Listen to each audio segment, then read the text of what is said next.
ladies and gentlemen. If you're catching the replay, you're going to see the beginning of this, but otherwise, there's absolutely nobody here, so that's fantastic. We got just a couple minutes to kill while people rock and roll in here. Quick things before we get into all the craziness. Does anybody have any major takeaways from the last week with 30 minutes max? It seemed that everybody was excited about things. It seemed that the vibes are in Futureverse are starting, kind of turn the table in like a very positive mantra. It seems that all blockchain gaming and companies that are still around are kind of having, that vibe. So curious what you guys are thinking. We'll kind of go around the table. Big Hino, you're rocking the rabbit first, so we'll start with you. Any takeaways of 30 minutes max the past week? 30 minutes max. I think some good developments going on and some good holding fast by the community. You just got to grip it with both hands and hold on as hard as you can.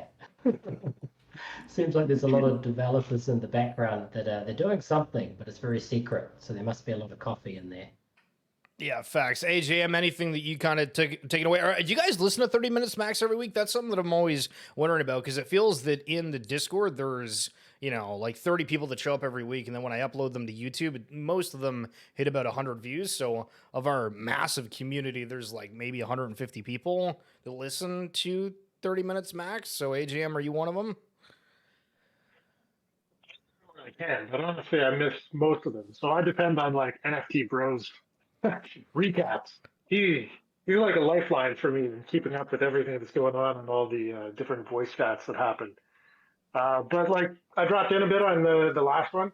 My sentiment hasn't really changed a lot in regards to what's going on. I've always kind of felt like it's a big thing that they're working on. They're building a lot of infrastructure. It's an infrastructure play. It's kind of weird to me sometimes, like how the dynamic has changed since having the restructuring and like bringing all the portfolio companies together, and how that seems to have kind of like changed the relationship between like the leadership of Futureverse and the community a little bit.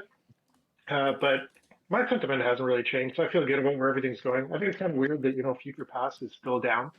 Kind of curious about what's taking so long with that, but it's all a process they're building. Facts. Mr. Bildo, any big things? I'm writing a thing for anybody that's on the stream here for different topics. So if there's certain things that anybody says, I might write down something in the restructuring, something we can get into. But I mean, Bildo, listen, I felt super bullish after that last call, and I don't know if I'm just drinking the hopium over here or whatever, but it was exciting. Wag me. Yeah, I mean, I feel like we hear the dreaded, oh, there's so much becoming before Christmas.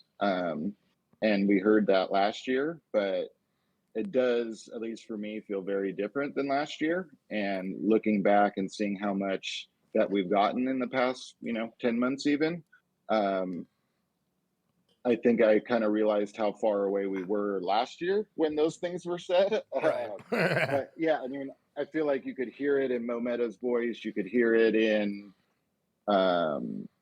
Alex's voice. I mean, just the amount of things that they have said they are going to deliver. And, now that they've kind of transitioned to re-rolled all the 11 companies up, please don't judge us on our communication. Prior to that, we are making changes. We are going to stay true to our word, all of that good stuff. It really makes me think that, we will see quite a bit happen from now until December. So I'm very excited to see what's to come. I'm a little confused with the restructuring process because the initial articles that came out said that it was 8 companies, but then when you go and check it now, all the communication basically says 11. So did we acquire anything? Like, is this Cool Cap partnership a part of those companies? Does anybody have any thoughts? Like Cool Cats as part of the restructure? Yeah, or maybe they just found something that they wanted to pick up that wasn't a part of the initial, but I don't get how it, like, all the major publications say 8 and then it comes out later that it's 11. Yeah, I'm not exactly ASM, sure. NFL, Silo, Centropay, Centropass, Immersive, Shadows, Altered Phoenix. There is also Centrality, I think, was in there. And then my guess is drug receipts. I would imagine drug receipts is in there of some sort. Yeah. Or are they part I of mean, non-fungible labs? Non-fungible labs owned, I want to say They're most 44% of it. of drug receipts. I know Arlo's Yeah. the majority holder. But I know non-fungible labs, so I don't know if that's just absorbed under the non-fungible labs portion of the roll-up. That I'm not sure. I But mean, I I'm looking know at their website for like the ecosystem. I'm pretty sure they have more than 11 listed here, and it doesn't really distinguish like what is an actual part of the rollup versus what is just a partner. But there's Altered State Machine, Immersive, Centripay, Centrapath, Silo, Non-Fungible Labs, Cool Cats, FIFA, obviously not part of the rollup.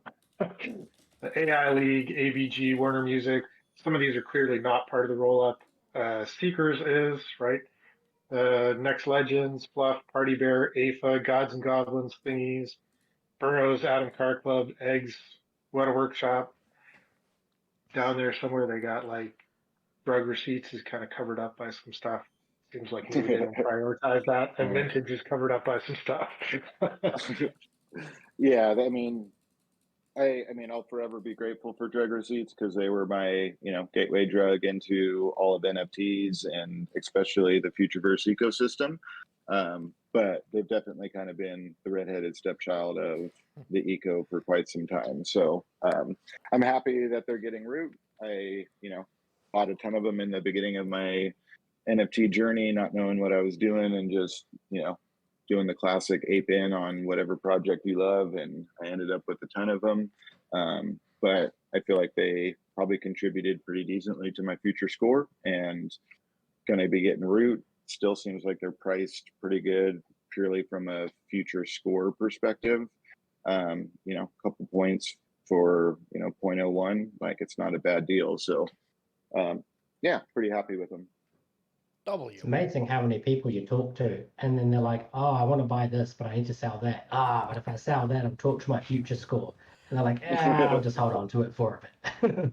This future score thing is like, oh, I don't know if I want to just get $20 to burn 100 future score.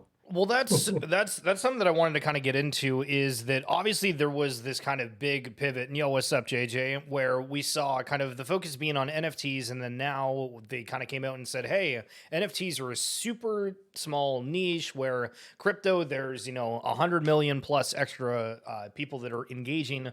Within that ecosystem. But I mean, obviously initially we're like, okay, how's that going to work? And now we're kind of in this conundrum of, okay, how does these decentralized exchanges, centralized exchanges, the tradability, how does this all kind of flush out? So I don't really know where we want to start with it, but are you guys all in agreement that we're glad that the focus turned to having like a token versus just focusing only on the NFTs? Oh, we love tokens. Who doesn't love a token? I'm definitely glad that they kind of like made this move. I am a little bit like sad. I'd like to see more things like Fluff House happen where there's more like culture, community building around it. But I think the move to being focused on the infrastructure is pretty good. And honestly, they could have made the move to being focused on infrastructure without bringing all the community along and like giving us all root and giving us the chance to stake and potentially operate our own nodes and be like part of operating the distributed infrastructure. But they made that opportunity available for us, so I think it's good. I'm glad they made that move. I'm happy to be part of the infrastructure. I hope that as it goes forward, we do get more kind of like community culture things going on too. Well, I'm wondering what it kind of looks like because I know a lot of the conversation before was okay, fluffs are the key to kind of like unlocking the value in the network. And now we're finding out that it's kind of everything within the ecosystem. So, on that same tune, is everybody happy with the way that they structured the different assets? Because I know Bildo just said, they're getting For DRX, as an example, I think they're getting like 1 or 2 points for their thing, or maybe it's more. Correct me if I'm wrong, but it was adequate towards the pricing to it, and obviously fluffs are significantly higher. But again, their future score is the base is like 34 or something, when comparatively ASM brains are at 25 points. If you go down to seekers, those are like 2-3, so you get a bunch of seekers for the same as a fluff. But obviously, the dynamics of how that feature score works in the background, we don't really know.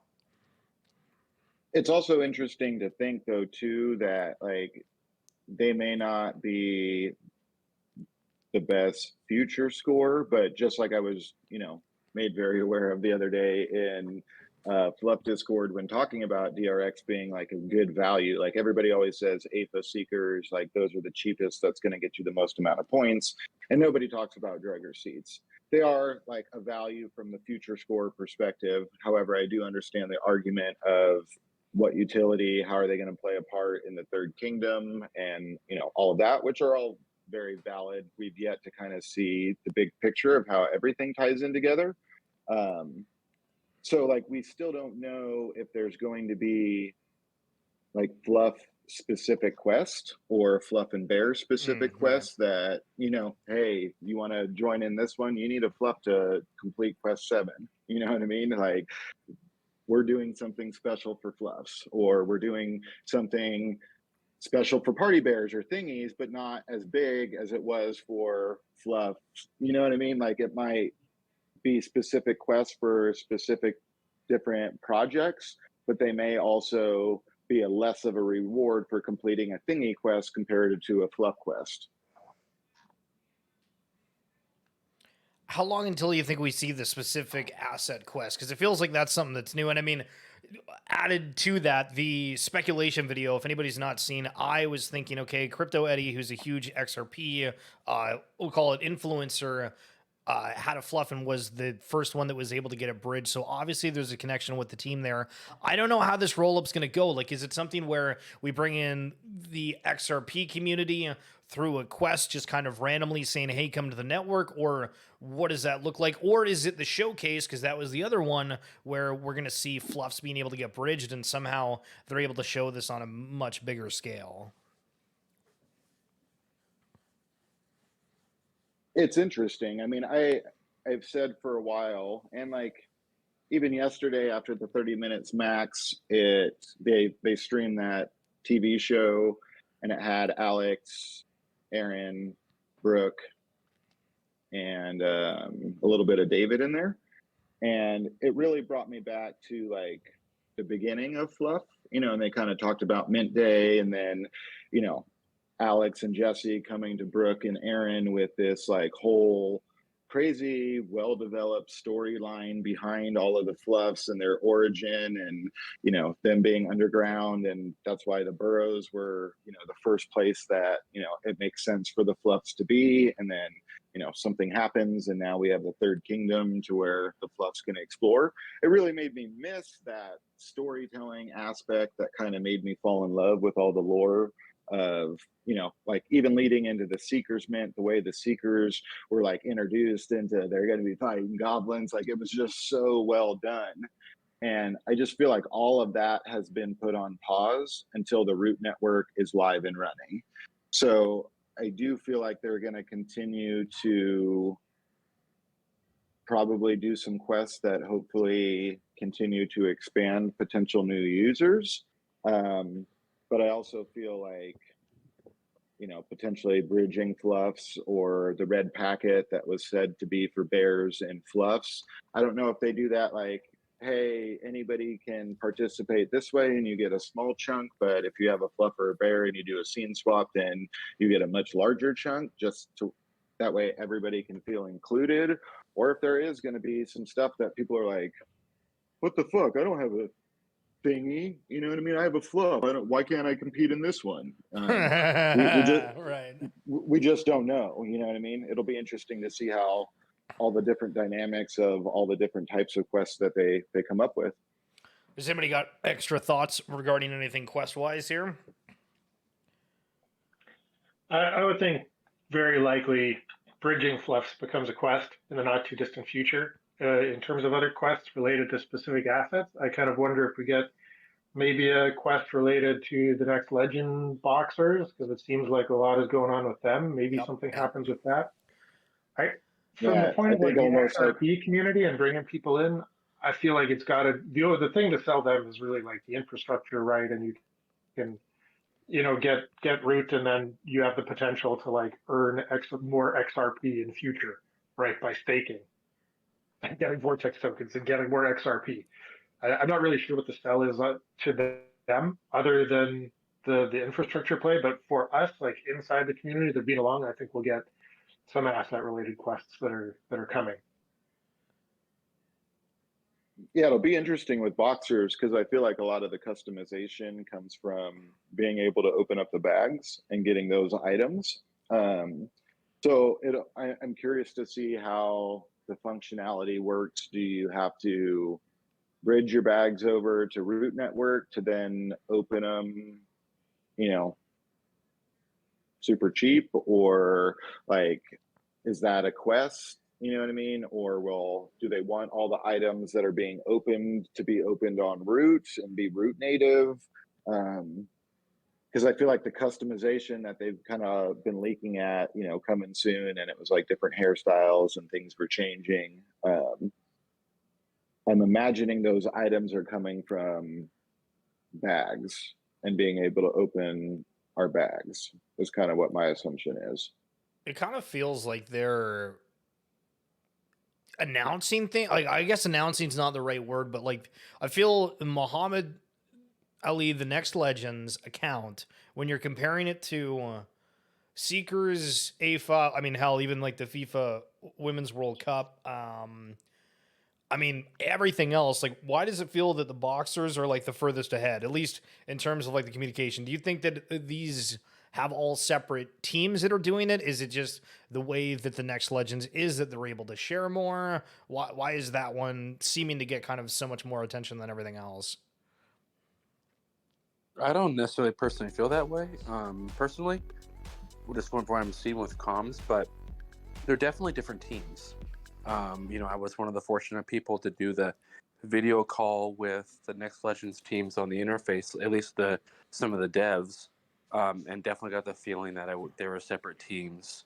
But the Next Legends stuff, I mean, the couple of stuff recently, that was just recent, this week or whatever. Like before that, the Next Legends seemed pretty silent to me.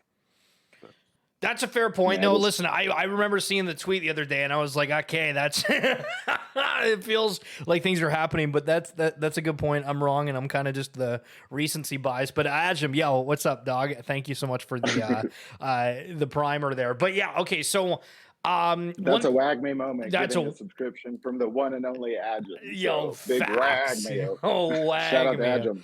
So when you check out the Futureverse ecosystem page, they have all the collections kind of lined out. And so we're kind of winging this right now because I don't know. We might do this. I thought today was Friday. I figured out it was Thursday. So happy Thursday, unless you're on the other half of the world. I definitely mucked that one up, and I was going to call it Futureverse Fridays. Good thing I didn't tweet that out. Anyway, let's go through the different collections. Sorry, go ahead. Yeah, I was going to say Big Kino. It's Friday for Big Kino. Okay, W. Yo, Futureverse Fridays for some of the people here. So I kind of want to go through these different collections. We'll highlight them. If there's any thoughts, questions, whatever that you have in the chat, guys, feel free to let us know and we can discuss it. But just kind of going over what we think about the collection and I guess like what we're thinking is going to come. And obviously, to start off, they have the first one here in Fluff. So for Fluffs, we're talking the cinematic Fluffs. I have no idea if that's actually a thing, something that they just teased, or if we're actually getting some kind of an upgrade. We have breeding that's supposed to be coming. It's been extraordinarily silent on that, but I will say from the 30-minute maxes, it seems that the team is very enthusiastic about it, saying the partners with that are crazy. I would love to know if any of you guys have any speculation on who you think the Flufflet partners will be, and just kind of general thoughts on what you're expecting or hoping to see out of Fluff before the year end. I feel like we could, I think at the most get cinematic buffs, and I think we could bridge them to Root and potentially get the red packet or the Chinese New Year background. Outside of that, I don't know that we get much. I really feel like most stuff is tied as far as like TTK and moving to the game is kind of on hold until the root network is live. It just seems like their focus is getting quests, getting root live, and then they can shift focus back to all the TTK stuff. But I could see them giving us like a version of a downloadable version of a cinematic fluff, which would be amazing because we have some pretty amazing content creators. I know Big Hino was on here with his fluff earlier. So to have like a cinematic version of that, to be able to be on stream like that would be quite amazing as well. So I could see something like that with fluffs this year. And then I think next year will really be the year fluff shines. I honestly have no idea. I don't know what's coming. No clue for it. Like, I don't know who the partner is going to be on it. I think, at some point in the future, Third Kingdom will be a cool game. I don't know when that's coming. Cinematic fluffs. I don't know when that's coming. I think things like the boxers are probably moving faster because they got released later with they got released with dots and they got released with better, when the tech had kind of been thought out better and we're kind of like a legacy product in a sense. I'm sure that things are going to come, but I have no idea when or how. JJ, anything that you're excited about for fluffs or feeling that speculative itch regarding them? If you're still here, you're muted. I don't know. Maybe you stepped away for a second. That's okay if so. I'll give it 5, 4, 3, 2. Yo, ladies and gentlemen, what's going on? It's me, Schiller. Hello. I'm taking the spotlight. So, yeah, I mean, listen, the fact that they keep hyping these partners and saying more and more is getting added, I'm just trying to think. When you look at a flufflet, and if you guys don't know what a flufflet is, it's a little rabbit that's cute. You think pudgy penguins are cute? Get the hell out of here. Flufflets are going to take over the timeline. It's unbelievable. And they're high fidelity. And when you say partner, unless you're talking about like an entire global brand, which this word gets thrown out all the time and nobody's ever actually worked with them, but Disney, right? If it's like, okay, it's Disney, sure, we can think of Toy Story, different children's movies. Hell, Finding Nemo flufflet. We saw some flufflets underwater. Why the hell not make a flufflet into like half a fish? You know what I mean? It's a fluff fish. But yeah, so anyway, that's my thoughts on that. I think it could be exciting, whatever it is. But Bildo, I saw you unmute. Any takes? Yeah, I mean, I feel like if it is something like that, I mean, we know Shara has always been pretty well known for like being able to tell the story, or that's like what she, takes great pride in. So I could almost see it working with like a Disney to where they're going to build out their whole next storyline through fluffs and flufflets. You know what I mean? To where, Minnie Mouse and Mickey Mouse and, Donald Duck and all of that whole realm of Disney could be replaced by like flufflets and stories about how they're frolicking through, the Third Kingdom and different adventures that they go on. I could see them taking like an IP that would be a Disney and saying, okay, let Disney run with this and really tell the story to their entire community, and then us supply the flufflets for the people that want to play with them. So for fluffs, we talk about, and I think this is probably the last thing we'll wrap up on before we go to the next collection, unless anybody in the chat has anything. But for fluffs, the idea, I think, is that, okay, we're going to be able to use these as avatars within the game. I remember there was an old post that was saying these are supposed to get supercharged by ASM, and so there's a chance that these can end up working for you or create different tasks within the game while you're not there with it. But then the idea is that we have the future score with it right now, and we don't really know what that's going to happen, but obviously there's a certain allocation of root for it. But then after that root's done with and distributed, the question then becomes, okay, what's the stuff that happens afterwards for the fluff? And we'll end up finding out at the time. But I guess like the current thing that we're thinking in terms of immediate utility is the breeding, the future score, and the root with that. and being able to use it as your avatar within the third kingdom. Is there any more utility that I haven't mentioned on there that we need to bring up? In terms of utility, I'm not. Oh, that we know sorry. of. That we know Go of. ahead. No, you're good. You're good. Go ahead. I was gonna say, like, in terms of utility, I'm not entirely sure. In terms of like one of the great things that would actually be like utility is if there is value in terms of like recognition of a fluff, right? Which would come if we had like a partner like Disney that was moving the IP forward on a global scale. And when I think of Flufflets, like, yeah, Disney is one of the first things I would think of in terms of a potential partner. But then I also think Disney is super protective of IP, and that would seem like kind of a weird thing to do if you're a Disney, unless you have some other great benefit coming in the door from the Web3 angle and like understanding your market, being able to sell more to your market, being able to control the market more. It seems like kind of a weird direction for a very IP protective company like Disney to go. I don't know. That's just my take on that. But yeah, Disney comes to mind. I would love it if we had like much greater recognition of the IP. I'm not sure that would be the partner. I think maybe a gaming company would be a partner that would advance that and give us more like broad utility.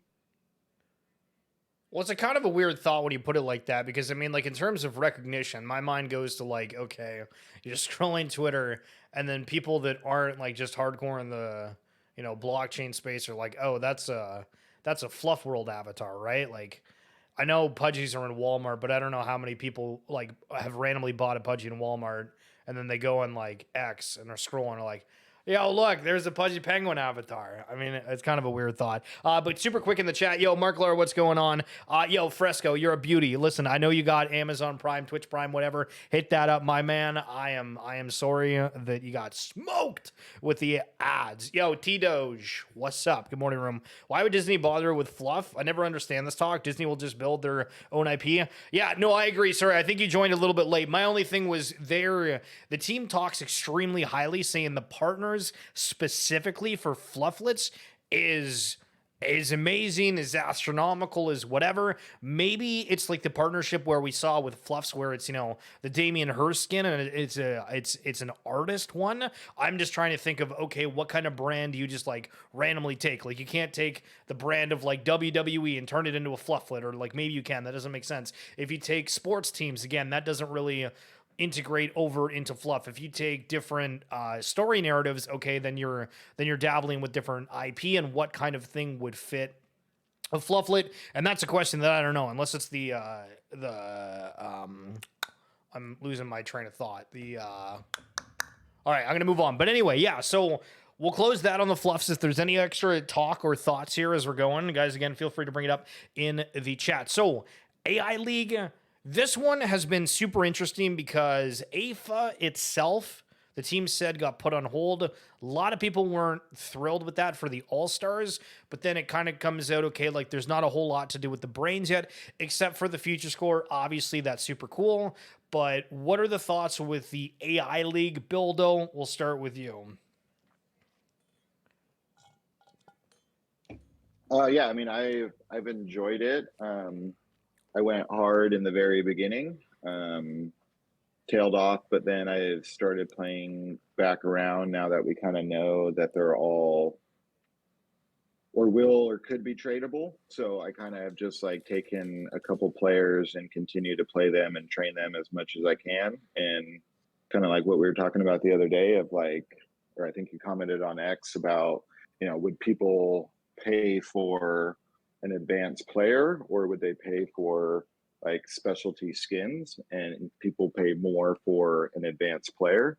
So, you know, if I can play this for a year or two and the game actually does well down the road and I have a crazy player that I can sell, then I'm more than happy.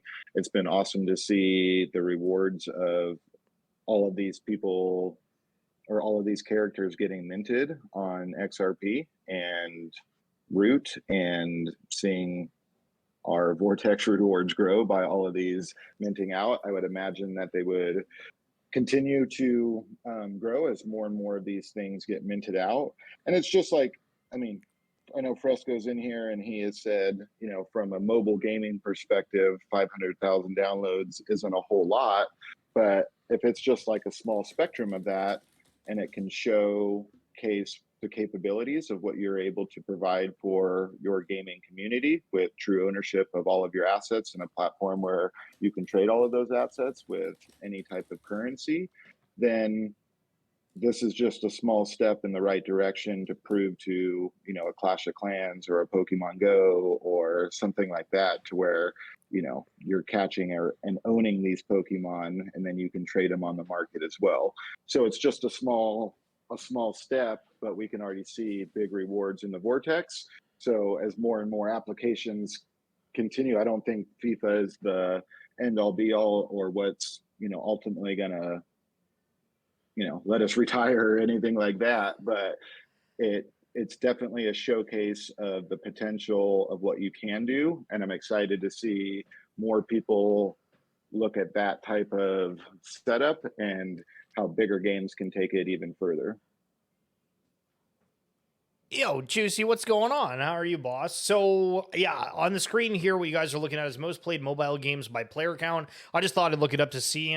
And, you know, IP's the discussion of the day. So, as we go through just like the first couple here, Candy Crush Saga, Call of Duty Mobile, Among Us, Mini World, Sonic Dash, Helix Jump, Gardenscapes New Acres, Homescapes, PUBG Mobile, Super Mario Run, and Dragon Ball Z, Dokkan Battle. I feel like almost every single one of those, minus like 2 to 3, have like an IP that I've seen in other ventures. And so with the AI League and knowing AFA and the fact that it sounds like there's supposed to be multiple sports with this, how big do you think the AI League can be? Do they keep the AI League towards other sports? Do we think that there's one that's for football? Is it hockey? What's the where do we grow from here?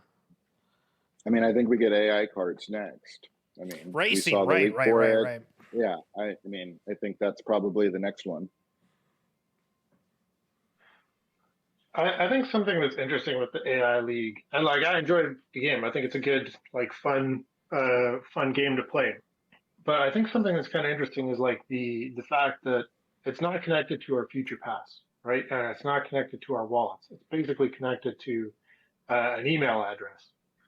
And so I kind of expect at some point we're going to connect our future passes to an email address.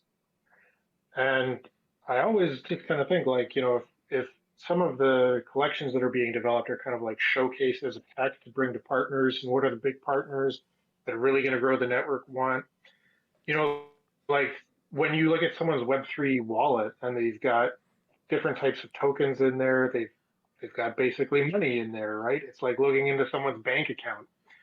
And how deep an understanding can you build of your potential customer base, and like how deep a profile can you build? If you could connect someone's like email address and all of the like Web2 data that's associated with that, with then like the financial aspect of like their Web3 wallet, that would be a really strong value to pitch to very large corporate partners, right? Because they can build very deep understanding of like new potential customer profiles to sell to and to grow that. So I kind of keep thinking like the AI League, at some point we're going to be asked to like connect that with our future pass, and those of us who have played a lot will get a benefit in that in terms of like growing our future score, more root tokens, etc. And then it will also be a showcase to potential large brand partners in terms of like what added value can be offered to them by being part of this like Futureverse tech stack. It's kind of surreal to think about it though, because I mean, when this all started, like, were you guys in the Futureverse collect, or I guess like AFA more specifically, and ASM before it was found out that FIFA was a part of this? Because I'm trying to think of when I came in, and I feel like the FIFA announcement was like maybe within like 2 to 3 months. So, do either of you, can you speak to like what the thought was of how this was going to grow initially? Was FIFA ever on the radar? I never expected FIFA. I was day one in the ASM Discord, Yo, we and got an OG in the building. I Put was some surprised. respect on his name. I was quite surprised with FIFA. A great, great name, great partner to pull in. Never would have expected that. I just kind of knew AI was going to be a big thing, and but everything's so speculative, right? Yeah, well, so Bildo, for this one, I kind of want to get into a debate a little bit because the announcement came at the time that we found out that EA Sports and FIFA were. Real quick, Oh. it looks like people are talking about in Gen Chat that Root might be back up and running. Oh, okay. Wag me. That's what we I like don't know to if we hear. want to do a breaking news and check it, but I'm checking and I'm still on the try again page. oh, Futureverse still down. Is Root Network running? He said, "Yep." And mentioned above. Bildo is a purveyor of fake news, ladies and gentlemen. My goodness. Sorry, somebody posted you're it good. in general chat. You're good. I love that. My bad. Mark Clark, sorry. Weta and Dr. Gordbit is the big unlock I'd bet on. Participate in their Kickstarter for IRL board game, 150-page book of lore, characters and gameplay mechanics, etc. Very portable, same IP. W. And yes, Casey, wag me. So Bildo, this is it's kind of, you got to know a little bit to get into it, but EA Sports, FIFA, longtime partnership. They had a billion games, came out that they weren't renewing their license, and it was, I don't know, I guess it's like EA Sports paying FIFA to use the name, which is kind of confusing because I thought there would just be like a revenue split of some sort. But then that gets canned, and then somehow Futureverse and ASM snags FIFA immediately. Do you think that FIFA gave up on EA Sports? EA Sports didn't want to do something with FIFA. How the hell did Futureverse end up with this? Is this they're trying to ride the AI wave? Obviously, there's other FIFA name brands out there. I don't really know how to view the bigger details on this. Yeah, I am not educated enough to know exactly what happened with them, their split. As far as hey, we're going to part ways, other than they just kind of come to an agreement that they previously had come to an agreement for a number of years. Let me read this super quick, and then I'll let you keep going. EA Sports announced today that the soccer title it publishes in 2023 would be part of the new EA Sports FC brand, doing away with the FIFA name and series. We're thankful of many years of great partnership with FIFA. The future of global football is very bright, and fandom around the world has never been stronger. EA's coming FIFA-less soccer game will have more than 300 individual licensed partners, which that is crazy, but I guess that's teams, giving players access to more than 19,000 athletes across 700 teams in 100 stadiums and over 30 leagues around the world. Aside from the name on the cover, the newly branded game will also be missing any official reference to the World Cup. The quadrennial international tournament run by FIFA. EA partnered with FIFA to release separate branded FIFA World Cup titles every 4 years from 1998 through 2014 and introduced a separate World Cup mode to its lucrative Ultimate Team digital card game for FIFA 14. EA split with FIFA isn't exactly a surprise. The gaming mega publisher publicly said that it was reviewing our naming rights agreement with FIFA last October amid reports of clashes over exclusivity and licensing costs. And a February report suggested that Wilson told EA's employee, that the FIFA license has precluded our ability to be able to branch into the areas that players want. So what the hell does that mean?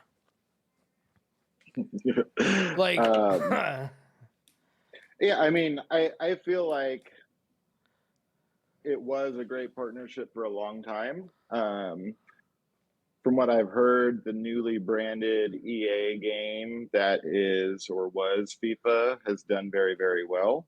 I'm imagining FIFA is now that they don't have, a mega partner like EA that has a very successful game. I think they're probably doing some licensing, like a few licensing deals. I don't think it was like an exclusivity deal with Futureverse that it's like, yep, nope, from here on out, Futureverse is building all FIFA games. I think they're one of many that had the opportunity to then partner with FIFA on some type of deal. Again, I'm more along the lines of like, they've kind of said they're going to use a lot of, especially in the beginning, a lot of this stuff as, like test cases or proof of work to be able to showcasing how further. Yeah. So I don't know if this was like, okay, let's see how this goes, and then it's like, oh, okay, yeah, now let us take it to, we want to use this technology in a much bigger or different type of FIFA game. But it does sound like it's a long-standing partnership, and it wasn't like a one-off deal of like, hey, yep, thanks, cool, we're done. So hopefully we see more, and as with everything, it continues to evolve into something bigger, something that we couldn't even, our small brains right now are like, oh, I didn't see that coming. And hopefully we get that moment down the road. Facts. Yo, Tybo, I see you in the chat. Hello, sir. How are you doing?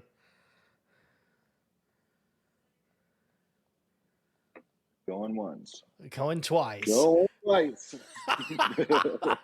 All right, JJ was away earlier. Now we're here. AJM, any thoughts here with the FIFA partnership or anything on this before we move on to the next collection? Yeah, I mean, I kind of think what Bildo said is probably pretty good. Like I look at FIFA, the wording of the separation and how EA, phrased it, it kind of sounded a bit like FIFA sees an enormous amount of value in their brand for partnerships. So what they're looking to extract from a partner, if it's a single partner, is going to be very, very high, which probably didn't work for EA anymore, and it probably didn't work for FIFA anymore. So FIFA would like to probably expand to a larger number of non-exclusive partnerships in the gaming space to extract more value in that way. And I think, yeah, they're probably doing a lot of tests, one of which would be Futureverse, but it sounded like everything we've seen so far, I think that Futureverse has delivered for them has been good quality. And I would expect that that relationship is positive and will grow. Agreed. JJ, are you back? Any extra thoughts here before we move on? Just want to give you a last call if you're back. Going once, going twice. Hold the buildo. All right. Next up, we got Altered State Machines. So this one, we could probably spend a while talking about this one. So AZM, you were here from day one. Give me the lowdown about what you thought of ASM at the beginning, the halfway point, and now.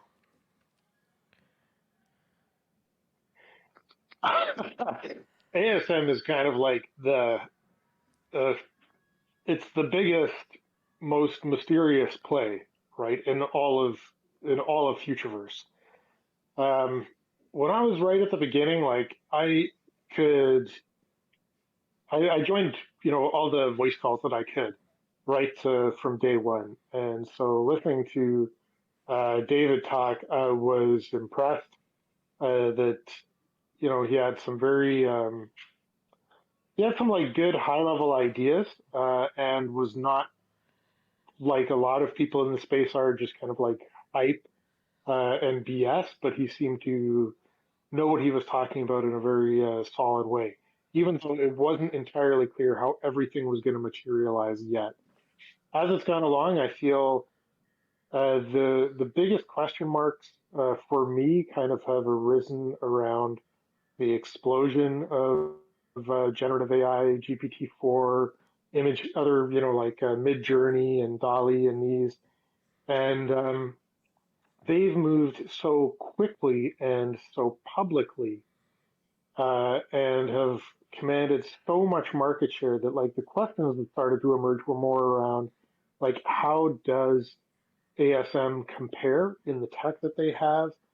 How is ASM going to catch up with this in terms of gaining market share? Just because tech tends to be, like a winner take all or winner take most kind of space.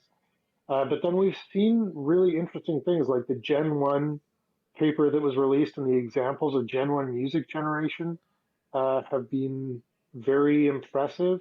The things that we've seen teased in terms of 3D, uh, 3D file generation has been interesting, but I wouldn't say it's been like mind blowing or anything yet. What is now kind of, being teased with like Sanctum coming out. Sanctum, I think, has a lot of potential if it works with ASM so that you have your ASM brain, your own kind of AI that you have on lock because it's on the blockchain and only you have control over it with your private keys, and that the data is secure. I think that that has a huge amount of value just because the potential with these generative AI tools is incredible. The amount of data that you're prone to just like giving to them as you chat with them is incredible. And so I see a lot of value in being able to lock that down in a secure vault in your hard drive. I I don't know. I think that there's like real interesting competition in the space. ASM has released some interesting things that I'm hopeful about.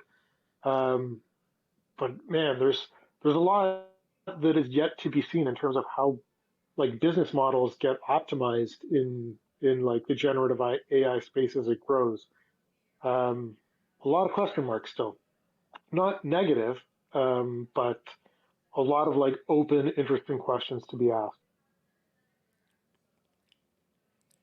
I think it's a little confusing in a way because I don't know how to look at what ASM is. Because on one of the 30 minutes max episodes, Alex was talking about how David's always talked about working on top of open source material. So I don't know. Is this something that's like built on top of chat gpt, where like, I mean, like, obviously it's not like that basic, but is it just kind of built on top of something and it's trying to figure out how that AI works and we're able to capitalize on the most of it? Is this more of kind of its own thing? How does that all flush out? Does it matter if we know how that all flushes out? Obviously we had the thingy art upgrade the other day that seemed kind of out of nowhere, and I know Bildo was kind of saying, hey, like, it seems weird that we usually have some kind of an announcements over big happenings, but then for this thingy art that I thought it was a massive change. The art looks completely different, and I can go and try to bring some up right now.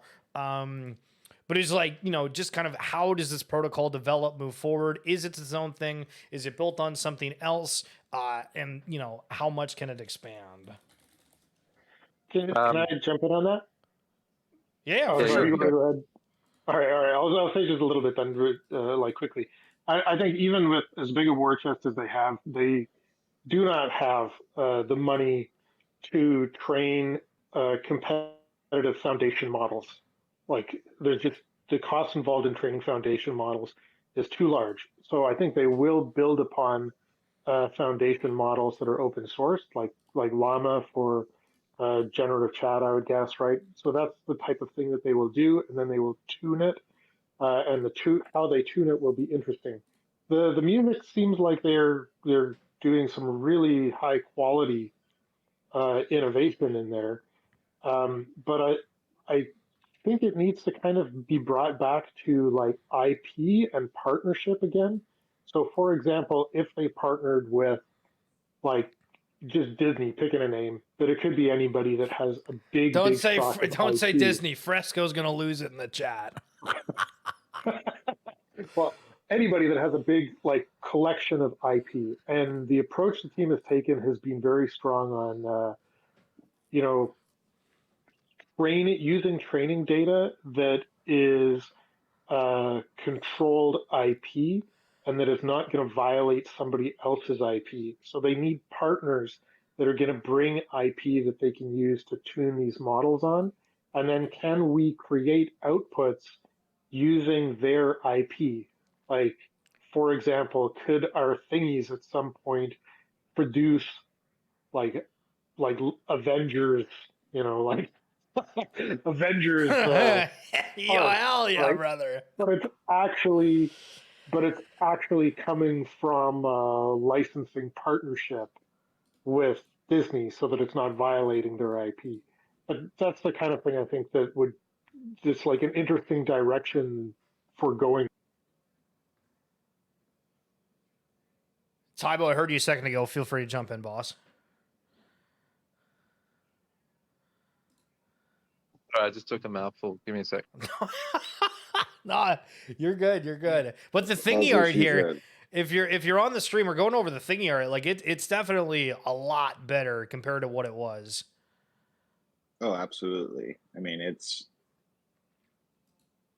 like 100 times, like night and day. Like, oh, okay. Like,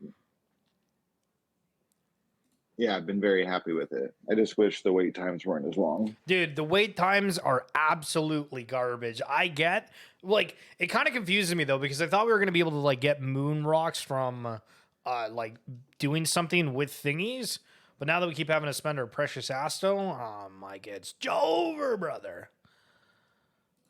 Yeah, especially the amount of Asto you have to cop up at the price that it's at right now. It's like, oh, I don't want to put this Asto Oh yeah, in the filter moon by rocks, but hopefully one day we can like stake our thingies and earn moon rocks or mine moon rocks to be able to continue to create art, so we don't have to continue to pay for it. And their way of gamifying it would be awesome. But I guess we should see. But I do agree with the quality of art has just gone immensely better. That's mine right there. Yeah, this Oh, one shit. over on the right. It looks like the guy from Marvel. What the? I don't remember his Yeah. name, but Vision. Vision. Yo, It's like get Vision it. and Vision. Iron Man mixed together. Ah, jokes. The Tybo. one to the left of it is just crazy though. Yo, Man, there's facts. some like Yeah, they look really really killer good. art. This stuff looks good. Yo. Yo, Tybo. Hello, sir. How are you doing? Yeah, no, I think there's two different conversations when it comes to ASM. There's the proprietary tech that's being built by Futureverse, and then there's going to be the community-owned AI that will be built on top, and then will be, the long-term goal. So the team are going to build small-scale examples of how the AI can work, and then anyone can build on top of the protocol and create their own language learning models. But the other side of the IP is making sure they're not causing any copyright infringements. So the way that they're building AI isn't by stealing data.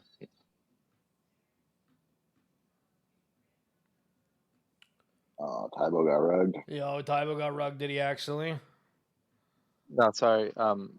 Stealing, they don't want to steal data when it comes to building out their AI models. So they're building a lot of their tech without running into trouble in the future, because they believe a lot of these language learning models like that are out aren't actually using data that they own.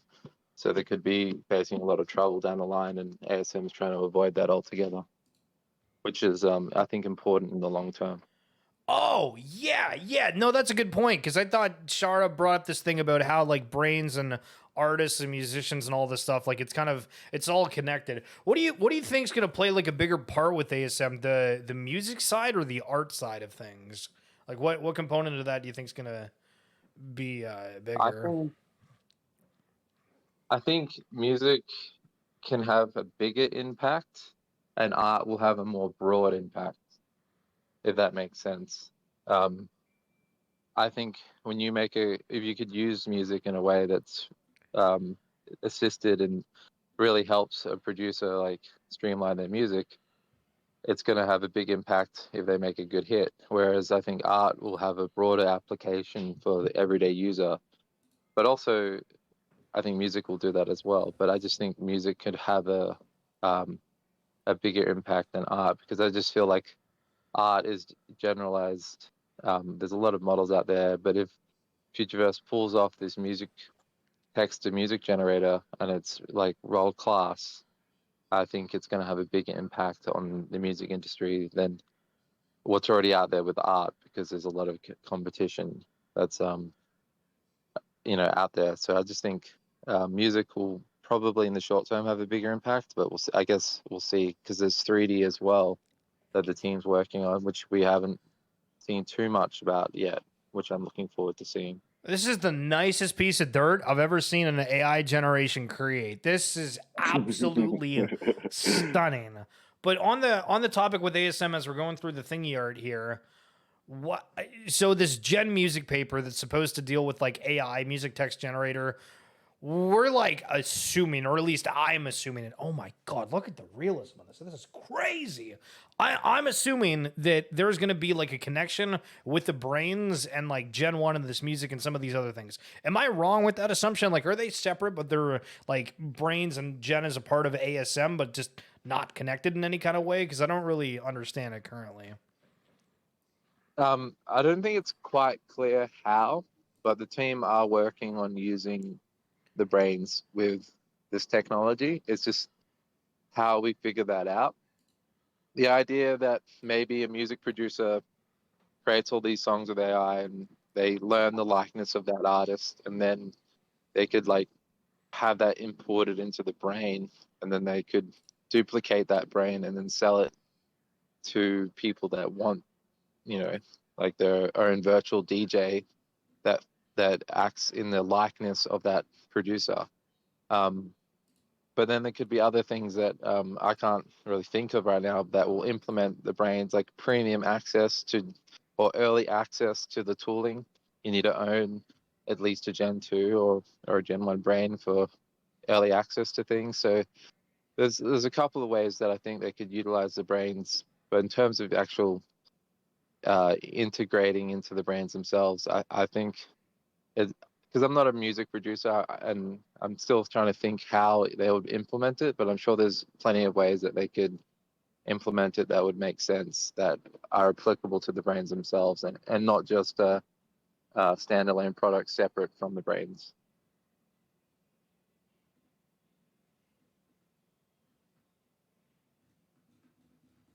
Yeah, some of this artwork's awesome though. It's really cool. This looks like it's the latest from a Robo backpack. Yeah. So what? I mean, hold on. We got. I was about to go over to thingies, but we got to stay on ASM here. So, what's the thoughts with the Asto energy? Because Asto itself falls under this category here. We've been waiting to be able to get mining on Gen 2 brains. We have Illyria. I can bring up the map here. I feel like there's a lot of stuff that's kind of just been completely stood still currently, to Bildo's point earlier, waiting for a route to be rocking and rolling. Does anybody have any thoughts on like when Gen 2 brain mining comes back? Are we going to be able to do anything with them? And how the hell does this Illyria and genome mining plan do it? I guess it just comes down to like, you have a product that has no use case yet. Until we can actually start using the brains, what is the purpose of prioritizing bringing back genome mining on the root network when we're still, we still haven't seen any products launching? Like if AFA carts comes out and we can, use our Gen 2 brains to train and make our art, the little carts run, like travel faster around the track by practicing, and then that memory gets stored in the brain, then the team would definitely want to have more brains to be mined. So I just think it should line up to product releases that are coming or soon to be coming, to prepare for people to start using the actual products. So that's what I think the team is probably waiting on. Like, what's the point of prioritizing that when there's still no products to use yet, when it's just going to be sitting in your wallet looking pretty? But for anyone that hasn't seen the test net for ASM, they introduced what's called Patty, and it's an AI training model where it's like showcasing what it would be like to train your brain within a game using what's called a training gym. And there's a set of parameters that you can implement to train the little it's basically Pong, like the original Pong game, but you train the AI Pong to get better against a CPU. Basically, that showcases what it might be like to train your characters in, whether it be the next Legends Boxing or AFA Soccer or the AFA Carts. So it would be really cool if you could find the link for that, Sheila, and share the Patty ASM training example, just so people could potentially check it out, because it just gives people an idea of what might be ahead of us in the future. I'll see if we can connect here. But one thing that I wanted to note, if it doesn't kick me off of this thing, okay, should be good. Porcini, okay. Preparing message, okay, okay. But within the Lunaris machine, it's interesting because it's showing like the production efficiency when you're signed in to be 0.0018%. And it's making me think of like when these Gen 2 brains are out, they're going to be able to really change up how many of them are able to hit the market. So we're able to claim XRP, claim Asto, and claim brains. These are all on the test net. What? All right. This is saying that apparently I need XRP, so I might... Oh, never mind. Hold on. I just need to do this one at a time, I think. Just click it. And I think it's testnet, and yeah, they just give it to you. Also, I feel you, Fresco. I also got hit with a bunch of ads, so sorry. Yeah, that's my bad. My bad. Twitch offered this incentive thing with ads, and I clicked yes, and maybe I shouldn't have. I didn't realize how aggressive it was going to be. Okay, can I just start trading here? Okay, so select brain and memory. Pick your brain every. Okay, so it doesn't. Yeah, so I don't know. This doesn't look like it's able to be used right now, unless you need the. Oh no. Okay. I'm an idiot. I did this once and I forgot about it. So they give you the XRP to be able to get the other components of this. So the brain and the Asto. So click on the XRP and then go to the other ones. And then you're chilling. And then they you're give chilling. you everything you need. And then you can train it, adjust it, do all kinds of fun stuff with it. 20 cents worth of fake XRP. Oh, that's another thing. I don't really have any info on the Ripple case, and I don't really follow that stuff closely. I've tried to since being in Root, but so what's the deal? The entire lawsuit between Ripple and the SEC is done. I was seeing a thing that it was like the personal lawsuit, so against like Brad Garlinghouse and something else was dropped. So was it the whole case or like a personal thing? Does anybody have any idea? I was under the impression that it was everybody, but I do know I saw that personal suits, so I don't know if that was all connected or but from my understanding is it seems like it's like completely done. Wag me. I thought the main case was still proceeding, right? That the SEC's appeal had failed, right? And so it was like they cannot, they don't have any further appeals until the main suit is like fully concluded. I don't follow it super closely, but that was my understanding, which is like there's another couple of years basically we can expect. Gotcha. Okay. So in here, this looks kind of different because people might not see this for their brains until you're in this kind of setting, but it shows the size, strength, it's got a color, speed, and endurance. So every brain's different, but we're selecting that. A memory node is a saved memory AI training model from past training stored in the memory tree of an ASM brain.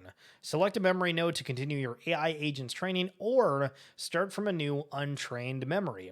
This brain has no associated memories. So, okay. We've picked that. We have to pick the training parameters. This is where you train your paddle to move, hit and win a game of Patty. Select one of the AI agent training focus presets to guide your paddle towards specific behaviors. Change the learning parameters to reward or penalize your paddle as it trains. Your AI agent will try to score the most rewards during each training session, but relying solely on reinforcement rates may not guarantee an improvement. Results will vary between each ASM brain. Hint, if you're training for the first time, try selecting the movement/positioning training focus and put more effort into near miss instead of paddle hit. Okay, so they're telling us what to do. That's jocked. But, all right. Movement, positioning, and put more effort into near miss instead of paddle. Okay, so 10. And then like 5. Does that work? The amount of rewards deducted from the agent for losing rounds, this will reinforce the agent's behavior to avoid losing. So you can like punish your own brain by setting the parameters. All right, we're gonna need the TLDR on this, but we'll throw that in there. And then training opponent, you can go up against a wall, nimble, buff, or all rounder. Just that all round good guy. Holy jeez! And then training Tybo units. brought it up and then left you hanging. That's okay. That's okay. So we can pick the training units based on how much Asta we have, which will be very interesting if this is actually the case, because then maybe it'll be a thing where your brain can get super smart within these various games, but you're going to have to burn your Asto for it. Yeah, so you basically will run these like 3D virtual environments using like graphical and CPU power. That will be these servers that you'll like pay with Asto to run the AI training environments. So there's actual costs to training your AI, but what's cool about it is that as you train your AI and you get good at it, you could if you're in a Gen 1, you can splice your brain and then pass on all the effort, time, and energy you put into training your brain, which, someone that doesn't want to wait 6 months to get to the point that you've got to, you can, basically sell on your memories and give it to someone else that doesn't want to spend the time to train it themselves. So there's value in owning a Gen 1 versus a Gen 2 where, if this blows up and there's lots of different games and you're training a bunch of different games and your brain's just stacking on knowledge every year and it's always accumulative. If you keep training on the same brain, then you will basically have an all-rounded brain with a lot of different games that someone can have instant access to if you splice it and sell it to them. So that's like the use case for the Gen 1 brains in particular is being able to train those models. And this isn't just applying to games; it can apply to many applications that get built on top of the ASM protocol that would be useful as an AI model. But games just make the most sense and will attract more users onto the network, the ASM platform. That's why they focused on gaming as the first use case. It's interesting that also apparently we're going to be able to take these brains and put them into like almost any character. Because does anybody remember? I thought there was some kind of showcase about how they're working on like technology that you can kind of like take a 2D asset and then turn it 3D. Yeah, Aaron posted about it. It was like an island generation. Maybe it was something that was a little bit different, but I'll be curious to see when the Third Kingdom comes out, how that's going to look, where, if there is all these different characters that look astronomically different, how that's going to work. I don't know if there's the investor page on here for developers Asto token, but I remember looking up something for Altered State Machine, and the people that were involved with it was like unreal. And so there's like a lot of backing for this that I think a lot of people are not aware of. So I'm pretty excited about it. But is there any last comments that people have regarding ASM Asto before we move on to the next collection? I'll say I have a lot of confidence in where ASM is going. I think Tybo raised the point of how we essentially we pay for compute time, right? In the training, we're paying with Asto for the compute time that we use to train the brains, and so I think that it will be quite important to develop a lot of the niche cases and like the ability to use the brains in a lot of different contexts. Just because if we only have very narrow contexts that we can use the brains in, and then like basically you're going to have whales who can pay a ton to train their brains up a lot, and then their brains will be massively better than other people's brains, and those will be the like the Gen 2 brains or the Gen 3 brains that everyone will want to buy. And if you are only able to pay to train your brain up a little bit, no one's going to care about buying buying the ones that you splice off from it.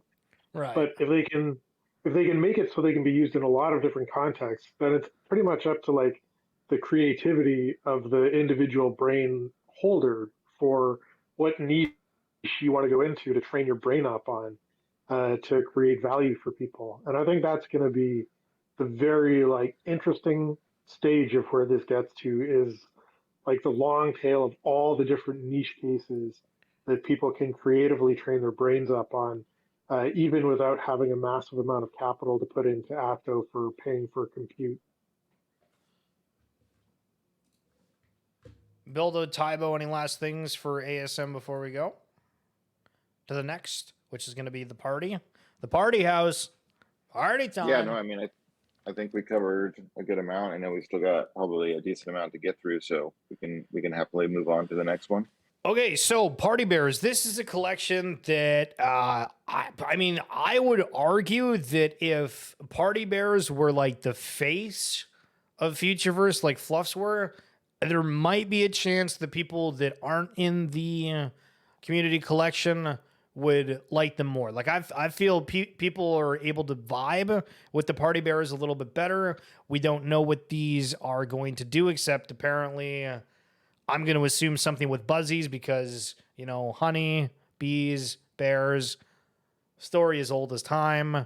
Obviously there was some leaks of that I think was doused as like fan made, connecting different collections, saying that there was going to be female bears. That doesn't sound like that's going to be a thing anymore. But Fluffs are effectively the second tier collection for Futureverse, I think. Or is that even a right statement? Would you guys put ASM Brains as like tier 2, or would you put Party Bears as like the number 2 collection within Futureverse? I think most people would put ASM there. I think Party Bears, it'll be interesting to see what they do with Party Bears. I know we got Adam in the chat, and he might not be the fondest of Party Bears. But, you know, they've definitely tried to push them to the forefront. They gave them Buzzies, which I think Buzzies are one of the most incredible creations that Futureverse has done. Like, from the Desert Buzzies all the way to, you know, the Bombus, I feel like they did an amazing job. And, you know, depending on what Buzzies do, you know, we still need, you know, that Third Kingdom white paper to, you know, really figure out how all of these assets and what all of these assets can kind of really do for us, both in game and yeah, we'll see. Why did a Party Bear sell for 180 ETH? When did that happen? That doesn't make any sense, brother. I just saw that right now too. I would imagine some type of tax situation, but that's unreal. But anyway, so yeah, I mean, I don't. Is there much to talk about within Party Bears right now? Because I feel like there's just a whole lot of unknowns, other than the fact that it's, you know, second, third tier collection within the entire ecosystem. It's going to be obviously very recognizable for avatars within the ecosystem. And yeah, of course, it's a safe space, baby. You're good. So Marco said Party Bears are cross-eyed. When we bridge, they need to fix that. Okay, dude. I mean, I don't know. Like, is there anything else we could talk about with Party Bears? Like, guys in the chat, let me know. Like, I don't know if there's anything else here. I mean, I like Party Bears. Again, I think, you know, they are kind of like fun-loving. I don't know if I really think that they're cross-eyed. I don't know. I'd have to really give like a like a good close look at. I mean, that one. This one's moving too much. Stop moving. This is like an ADHD bear. What the frick, dude? Holy. Oh, hold on. Oh my God, he might be right. Oh no. That's so special. Fresco, just for you, buddy. Grab some Doritos.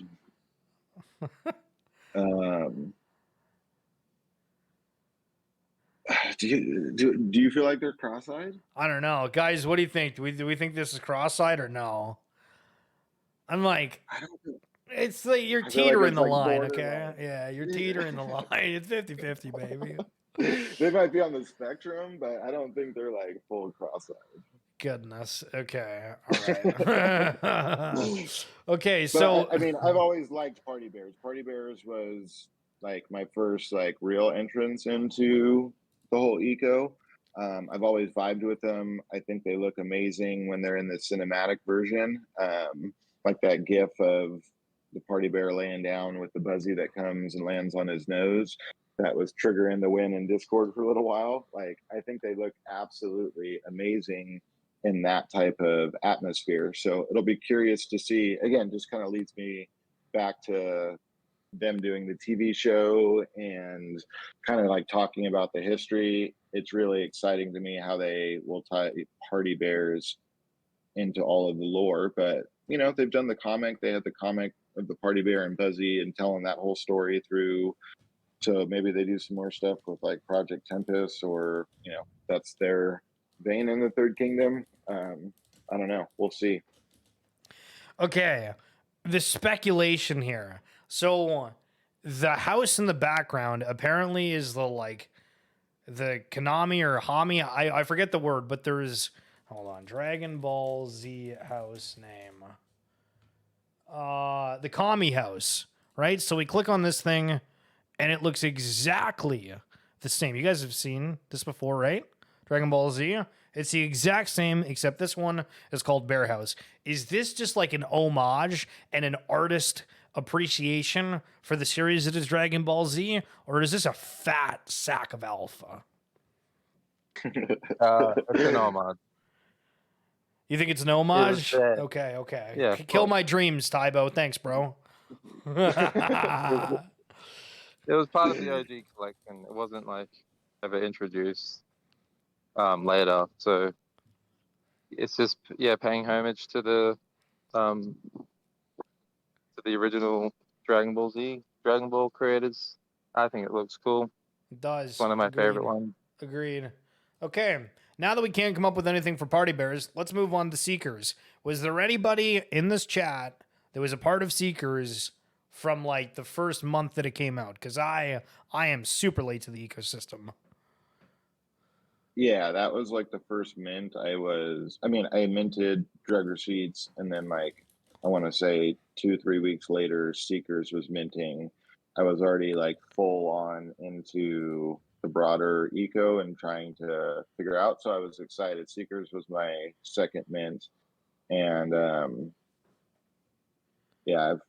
I love the storytelling leading into the Seekers mint, the dynamics of it, the hey, goblins are stealing your Seekers, so save as much of them as you can.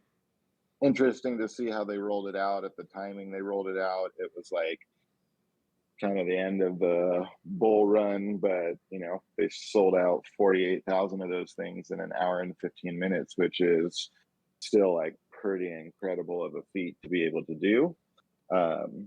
I am super excited to be able to see what that utility looks like and the running of the node and silo and how that all fits in. And it seems like it's just taken with everything in the roll up, it seems like it's almost like, hey, we know you were focused on here, but we see a bigger picture for you. So we need you guys to kind of shift to be able to accommodate, a few more things as well and bring even more utility and more, value to both the coin and the Seekers. So I'm super excited for it. So I don't know, but I feel like the way that Seekers are, and a comparison, we're not supposed to do that. But seeing how Yuga came out with heavy metal, and it was kind of like this passive experience, we'll call it. I don't know if I want to call it a game, where you were able to kind of like set it and forget it. It feels that of the few things that the team has shared, we've seen that there's like traits for explorers, this and that, and they can be kind of companions with walking through the Third Kingdom. I feel like it's been made pretty clear that the Third Kingdom is not close. I'm huffing the hopium, but I think I got to drink the copium because I think TTK is a little bit further away. Except I don't think that they're just going to leave Seekers without anything to do.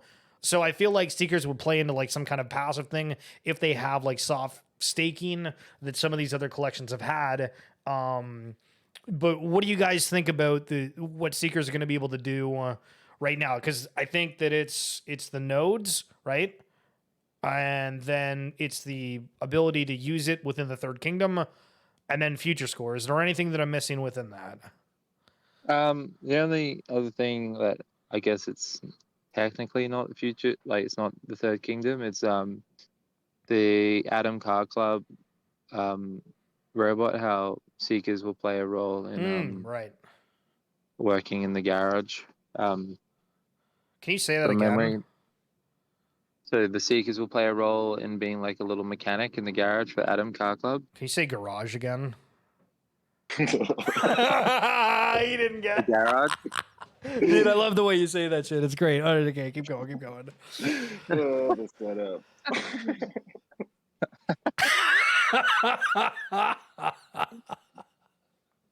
I'm not a play toy. Yeah, I'm sorry, bro. I'm sorry. But okay, so yeah, I mean, so do we think? I mean, obviously the team's kind of been saying in Discord a lot because all you people are asking every day.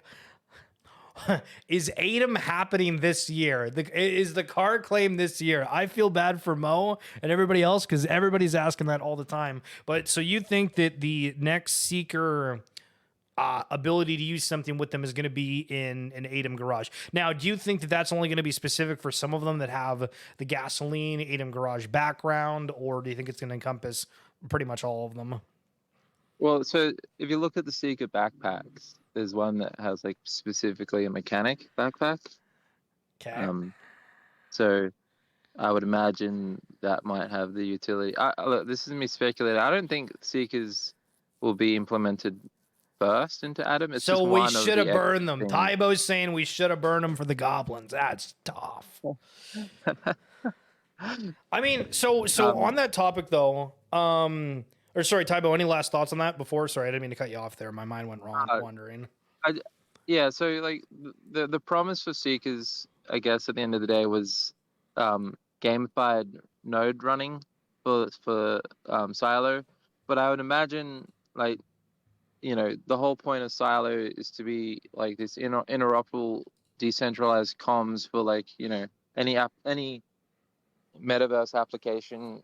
If you're in Wilder World and I'm in the Third Kingdom, or someone else is in Walker World or whatever metaverse, and in the back end, Silo is integrated as a decentralized communications protocol, but the UI is always unique to whatever app you're in. But your communication to someone is based off the wallet address. So I can message Bildo and go, "Hey, what's up?" And he's killing zombies in Walker World.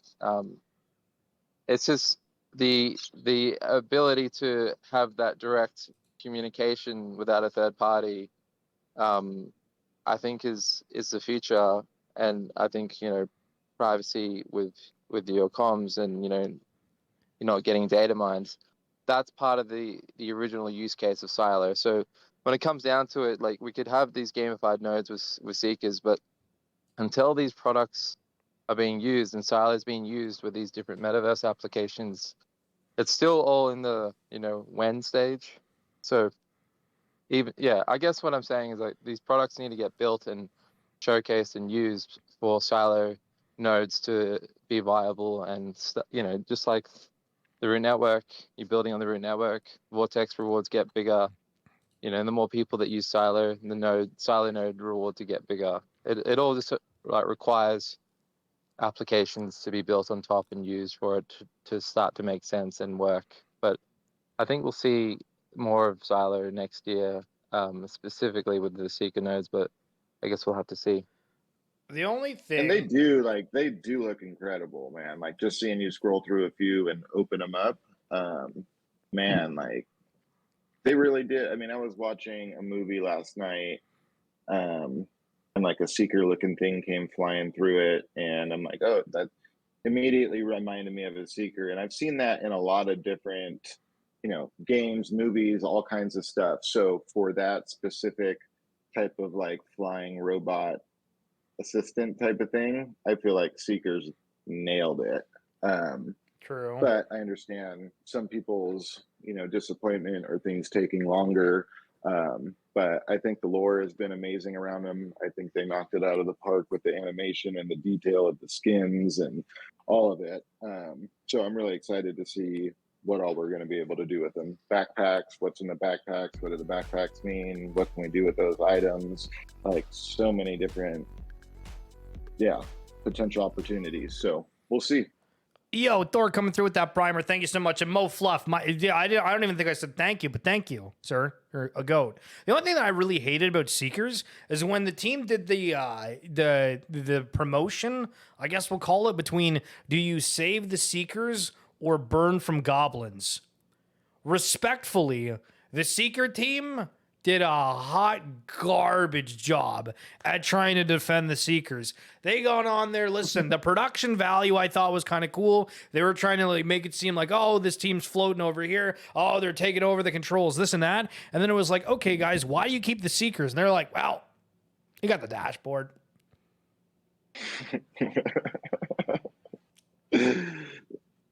And that was it. It was crazy, brother. But anyway, listen, we're here. We're loving it. It's good. Any last thoughts on Seekers before we move on to Cool Cats? I think we're good. We can keep it moving. Holy marbles. Hands up in the chat if you have a Cool Cat. Bildo, Tybo, is AJM. Do any of you guys have Cool Cat? And is anybody else still in here? I think, oh, never mind. AJM left. Okay. Tybo, Bildo, do you guys have Cool Cats? I do have a Cool Cat, yes. Okay, Fresco does not have a Cool Cat, but he doesn't like Disney, and he loves getting ads. I'm learning a lot about Fresco today. It's crazy. I hope he gets like nothing but Hello Kitty and Disney. You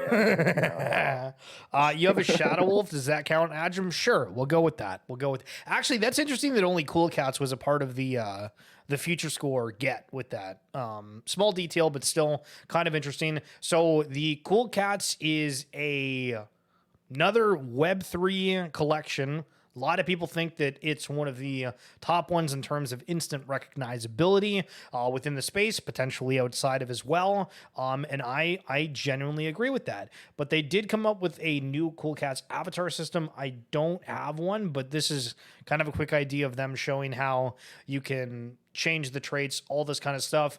What's the sentiment? Tybo, I'll kind of start with you here. When Cool Cats was announced, do you remember how your reaction was to it? Well, there was sort of speculation that there was some partnership with them already. And in terms of the official announcement, we already kind of had insight through like some Futureverse legal document when the merge happened.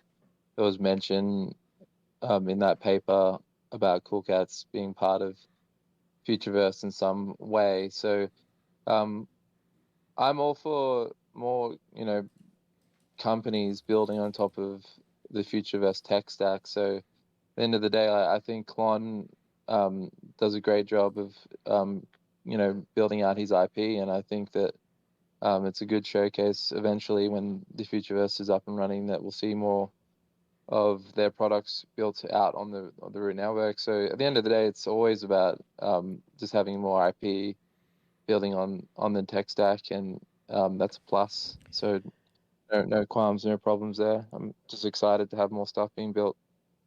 Bill, though, wasn't there a thing where Shara mentioned, and maybe this is it was a verbal mention when they did the Twitter space with Klon and whatnot. This was like forever ago, but saying that Futureverse was going to help Cool Cats reach the mass adoption, and I'm pretty sure that was like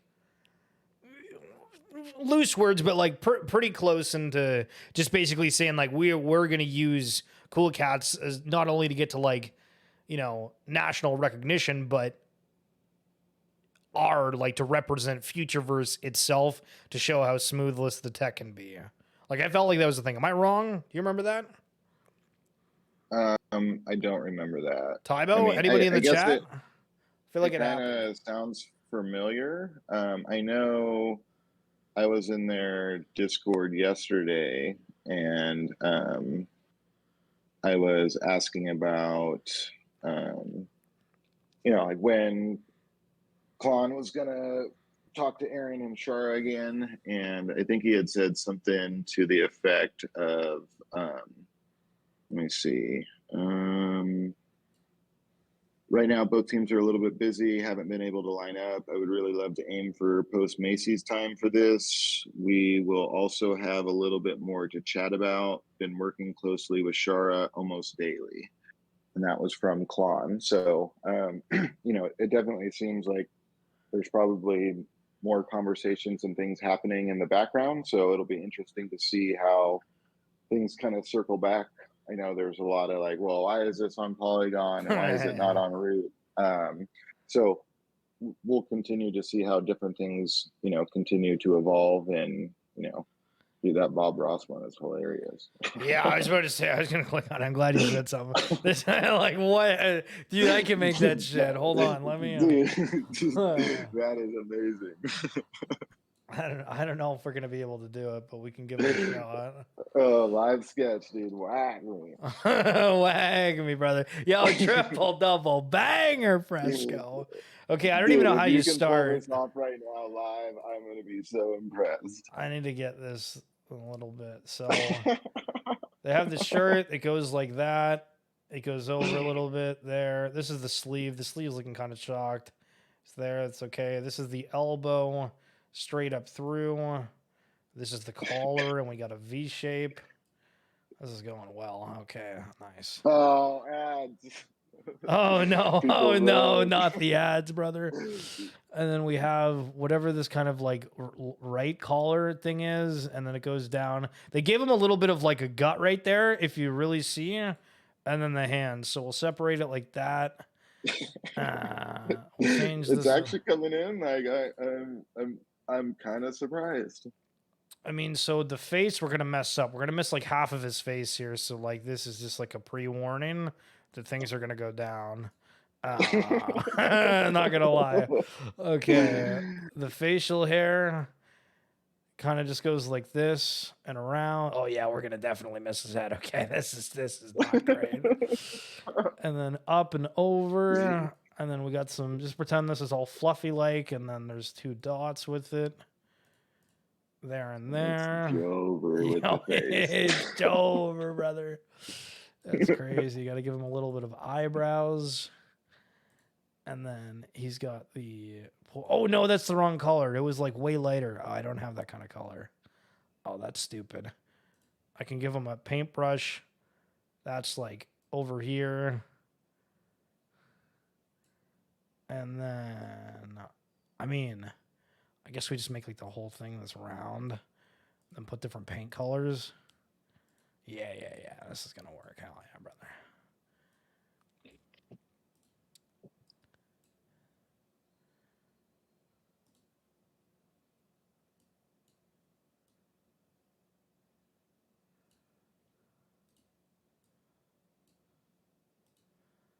I don't know how I'm supposed to show the paintbrush on that because the white's not gonna work. Yeah. Listen, there we go. We got as close as we possibly can to the Bob Ross artwork of Cool Cats. Wag me. Okay. Holy shit. I can't believe we just did that. Buildo, why do you entice the things that you do? Okay, so anyway, super cool for the tech for Cool Cats. This is going to be great if they are able to bring more people, mass adoption, yada, yada, yada. Very curious. We didn't talk about the blow up. Do you guys remember when the CEO of Cool Cats, or whatever his lead was, laughed about Cool Cats being in Futureverse, and then some comments about you wouldn't take Harry Potter and like put it in Star Wars or something? Buildo, Tybo, you know what are you picking up what I'm putting down? Yeah, I do It was saying remember that. you wouldn't have AK-47 in a Harry Potter movie. What a Just breaks the random quote. Oh my goodness. So that was crazy. Do we think that Futureverse community got that guy fired from Cool Cats? I'd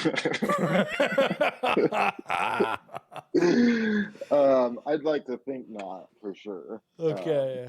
I hope that it doesn't happen at that level, but I know it was like brought to Aaron's attention. And then, Who The way the brought it to his timing looked, it might have looked like we had something to do with it, but I definitely don't think we had anything to do with it. I don't think it happens on this low of a level. That's for sure.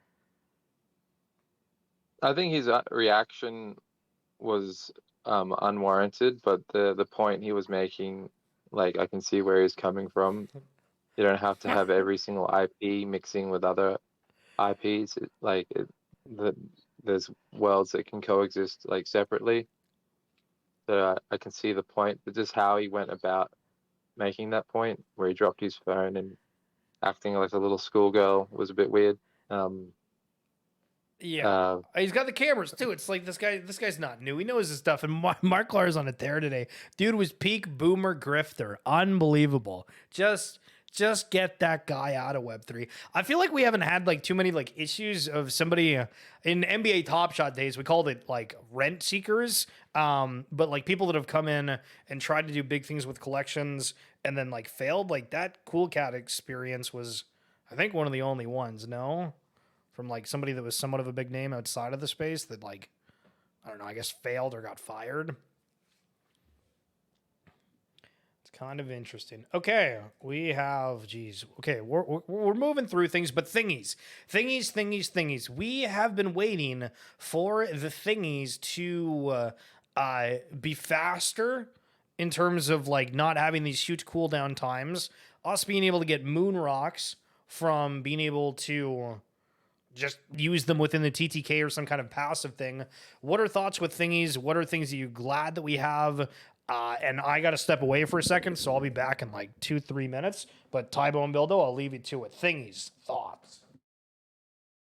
Yeah, we got Big Hino back in the voice chat as well. Hey. Welcome back. How you doing? Thanks for covering there. Yeah, absolutely. Glad to have you back. I love Nice. thingies. I mean, they're super cute. I feel like even people that don't like spiders or like, show them a little bit of love, like, oh, it's kind of cute. They kind of danced around. But I've really enjoyed the process of art. I just wish it wasn't so, I wish it was more cost effective. Mhm. I hate the Sort of cooldown reckon period. it'll And it's probably like, come with man, time and scale. It'll probably get more affordable over time. It's sort of because it's early stage work that it costs a bit more. yeah, I would love a way to like stake them or mine them or go clean up your burrows and eat all that mycelium and be able to turn those into moon rocks of some sort. You know what I mean? To where you're at least not having to like pay Asto or convert real U.S. dollars to Asto to then buy moon rocks. I would just hope it would get a little bit more affordable. That's for sure. And then I hope the wait times go down. That's the only like I love the process. I love seeing what the thingies create, putting the different filters on, and especially after this last update, I feel like they really stepped up their game. But it's just like, man, okay, cool, I made one. Now I got to wait a month. You know what I mean? The Like, new art looks amazing the way you sort of think like, oh, if I don't mint it, then I can just churn out a new one and just right click save it without having it on the blockchain. You can make as much of your own as you like and just save the picture. Absolutely. Yeah. I mean, I have a ton that I haven't, that I've either been unhappy with, that I've, swapped back, but I always try to save. I try to save a majority of them, and I've made it quite a lot and altered quite a lot, but I've always really enjoyed the process. I hope they will open it up even more to where then we can, text to generate, to kind of create like our own spins on things. And we've seen text to world animation and like the clip that Aaron had where it was like just a fluff standing on a blank screen and it was like grassy for it, and you know what I mean, then grass appeared. I want mushrooms, the mushrooms appeared. So it's like if you can do all of that, I feel like we have to be able to do that with thingies at some point, the same way that Midjourney and everything else just gives people the real creative freedom.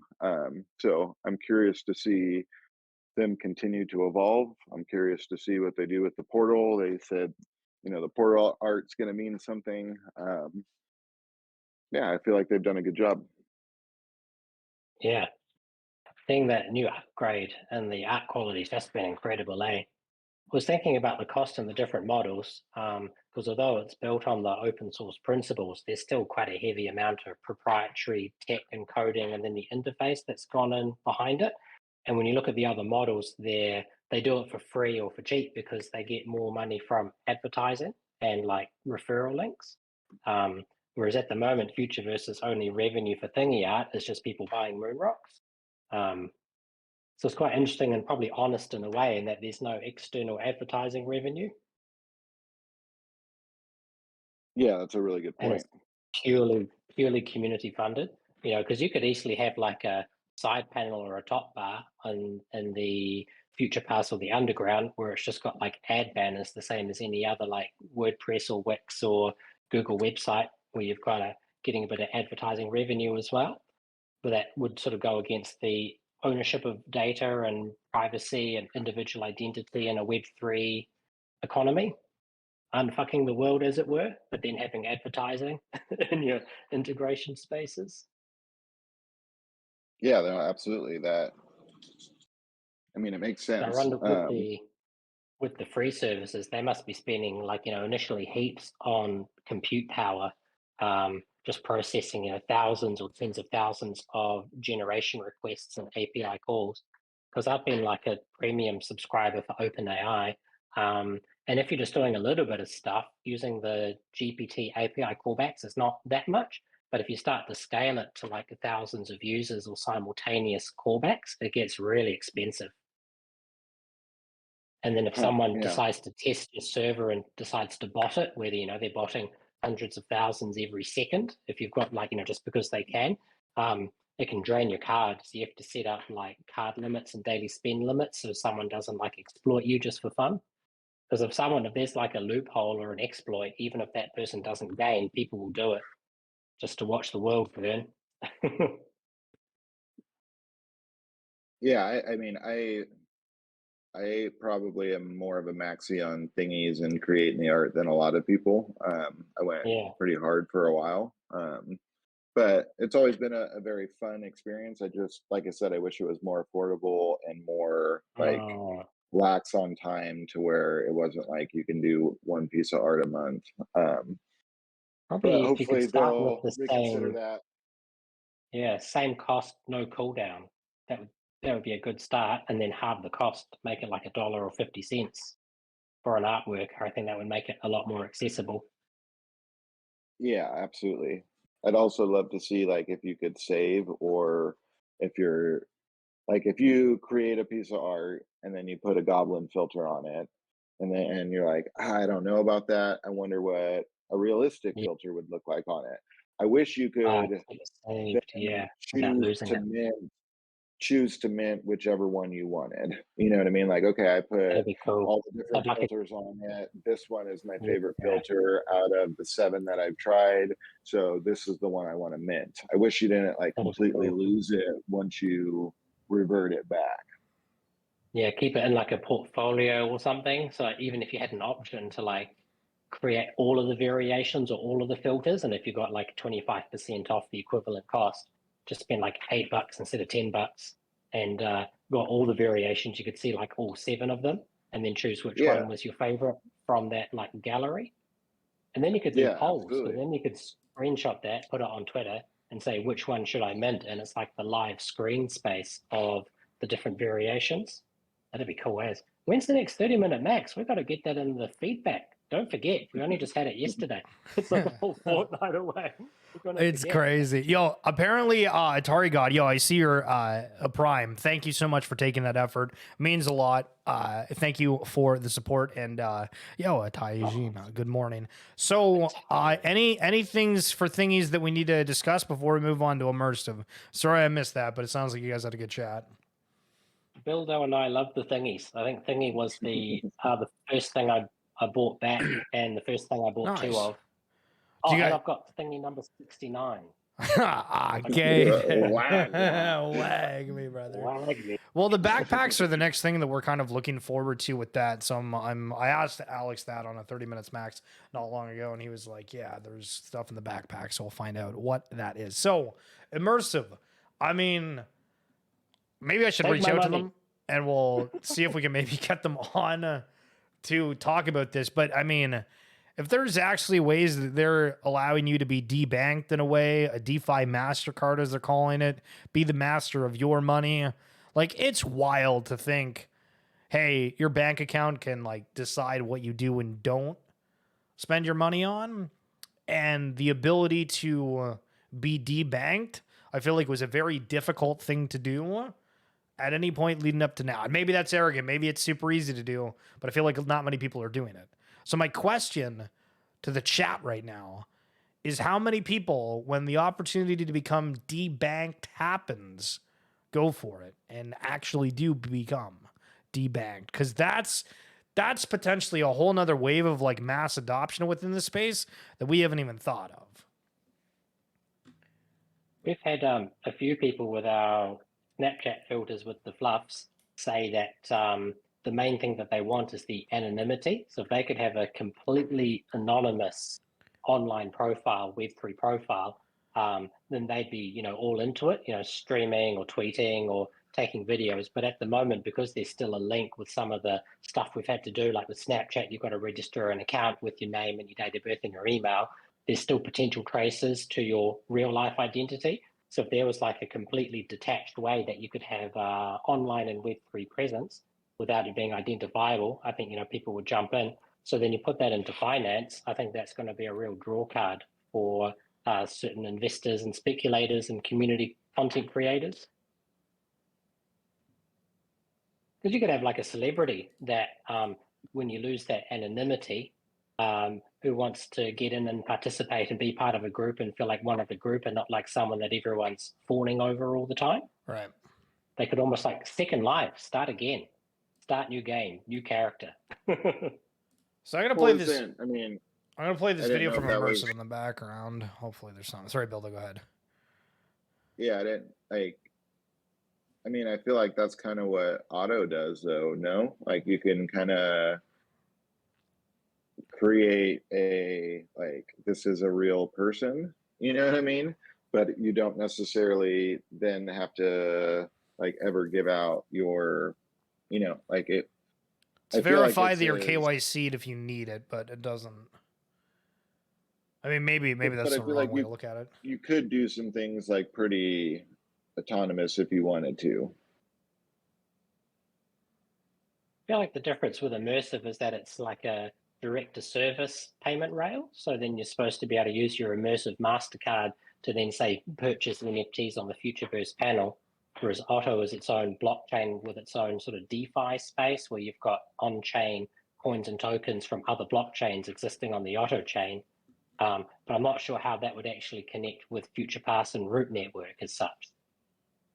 Whereas if you have an immersive account, you could use your MasterCard connected to a crypto account to buy my fluffs or connect to a Web3 gaming service or mint thingy out.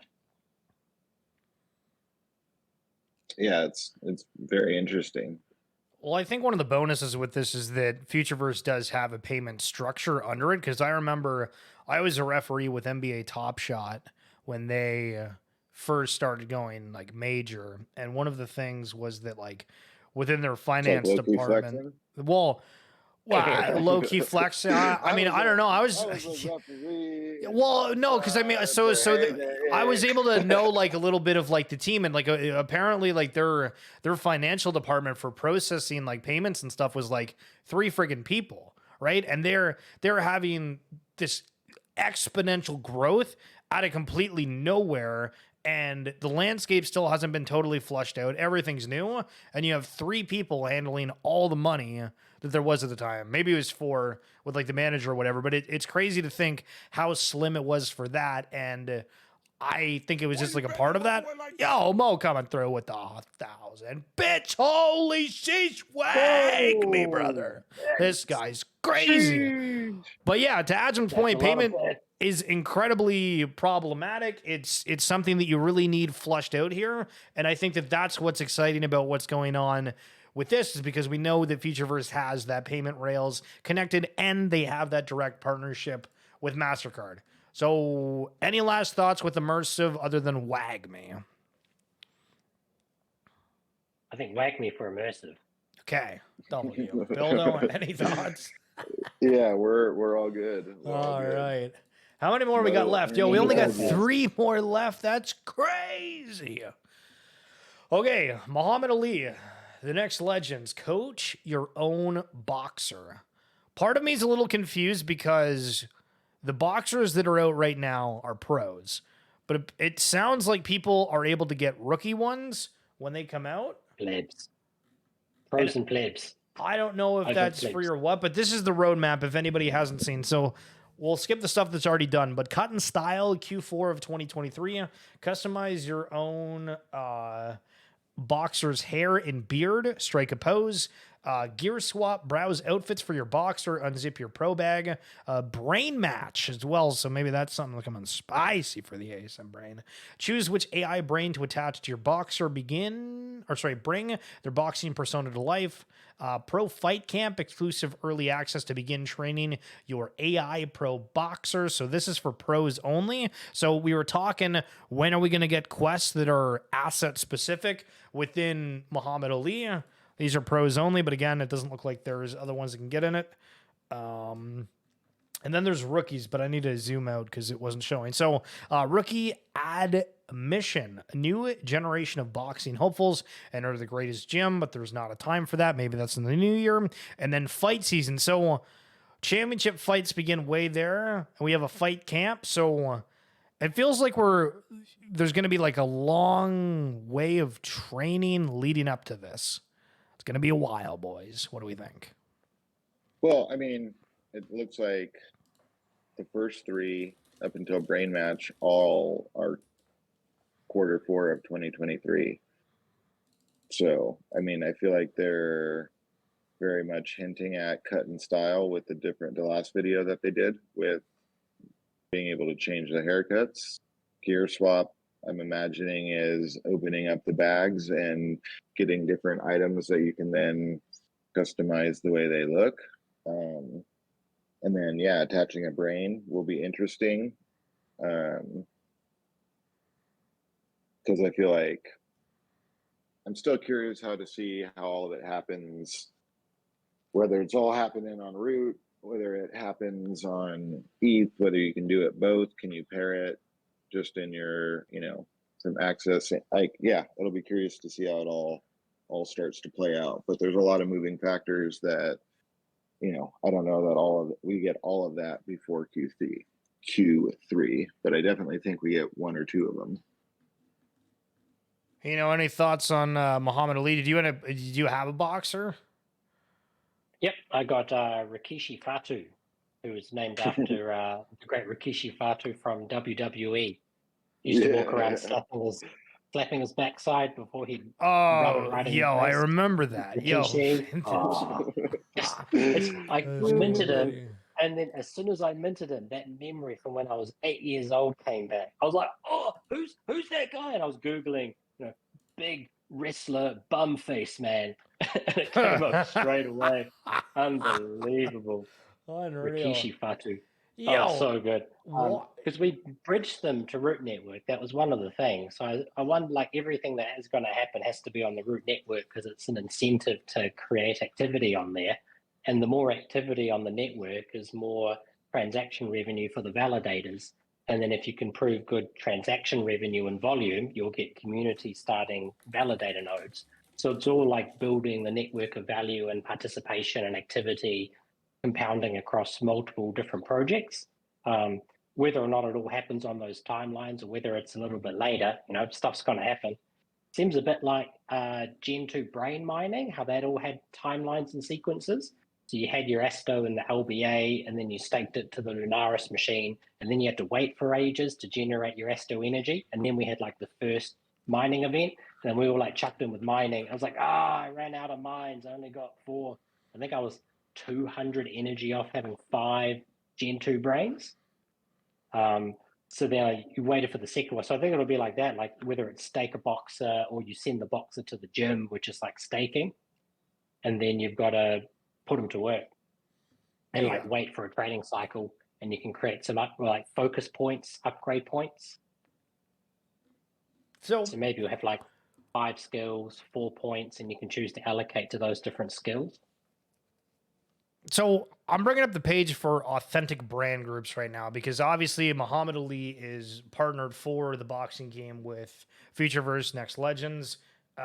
Where is it near? Yeah, Muhammad Ali right here. So if you check out the site, I mean, arguably, if we have a partnership with authentic brands, we have almost every kind of different brand that's on here. Some of them you might be like, okay, cool. Other ones you might be like, that doesn't really fit, but maybe there's some kind of thing with it. And Shaq seems like he's signing different partners like Angel Reese, the women's basketball player that's getting a ton of attention.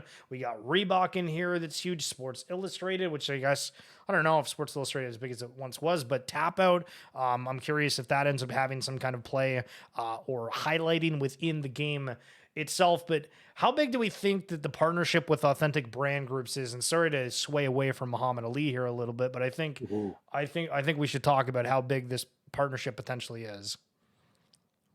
You're getting a bit outside of our Web3 field of expertise. You're dragging us back into the dirty real world of corporate ownership and marketing and real people that go outside. What is this?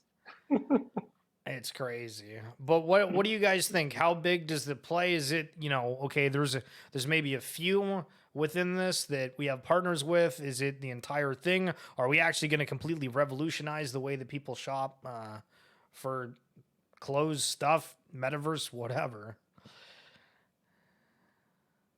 I mean, if it really is, I mean, there, like you said, there's just about any type and any like industry that you would want to get in. They're partnered with everybody.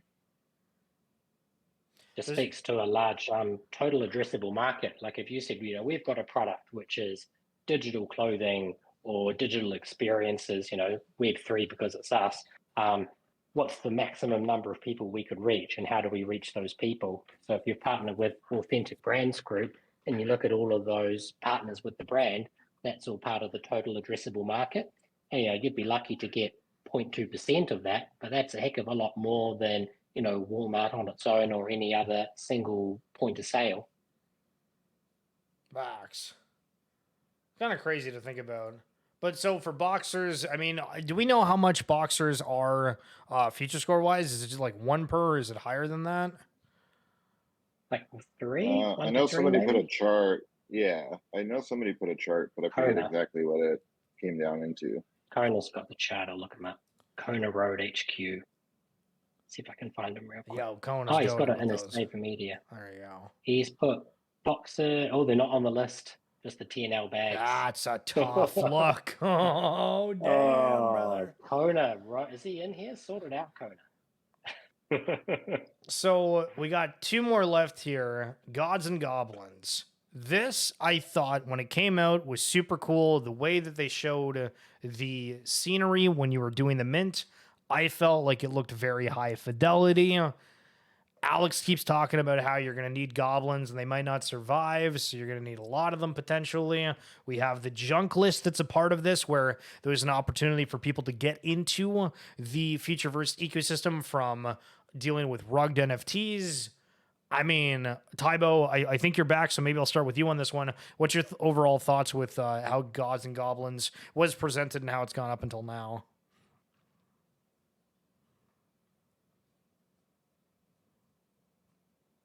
When it comes to the gods and goblins, I think this whole thing of building out this lore for the Third Kingdom while still waiting for the product to be built. So in one end, it was really cool getting taken along the journey with, how the portal needed to be built, how their whole kingdom became desolate, and the mycelium in the Third Kingdom brought back their tree to life, so they want to go bring back more mycelium to their world, and that's why the goblins are there, and they have their own, they'll do anything they want to bring back their world, at the cost of the lives of the Seekers or anything else in the Third Kingdom. So it creates this arc / story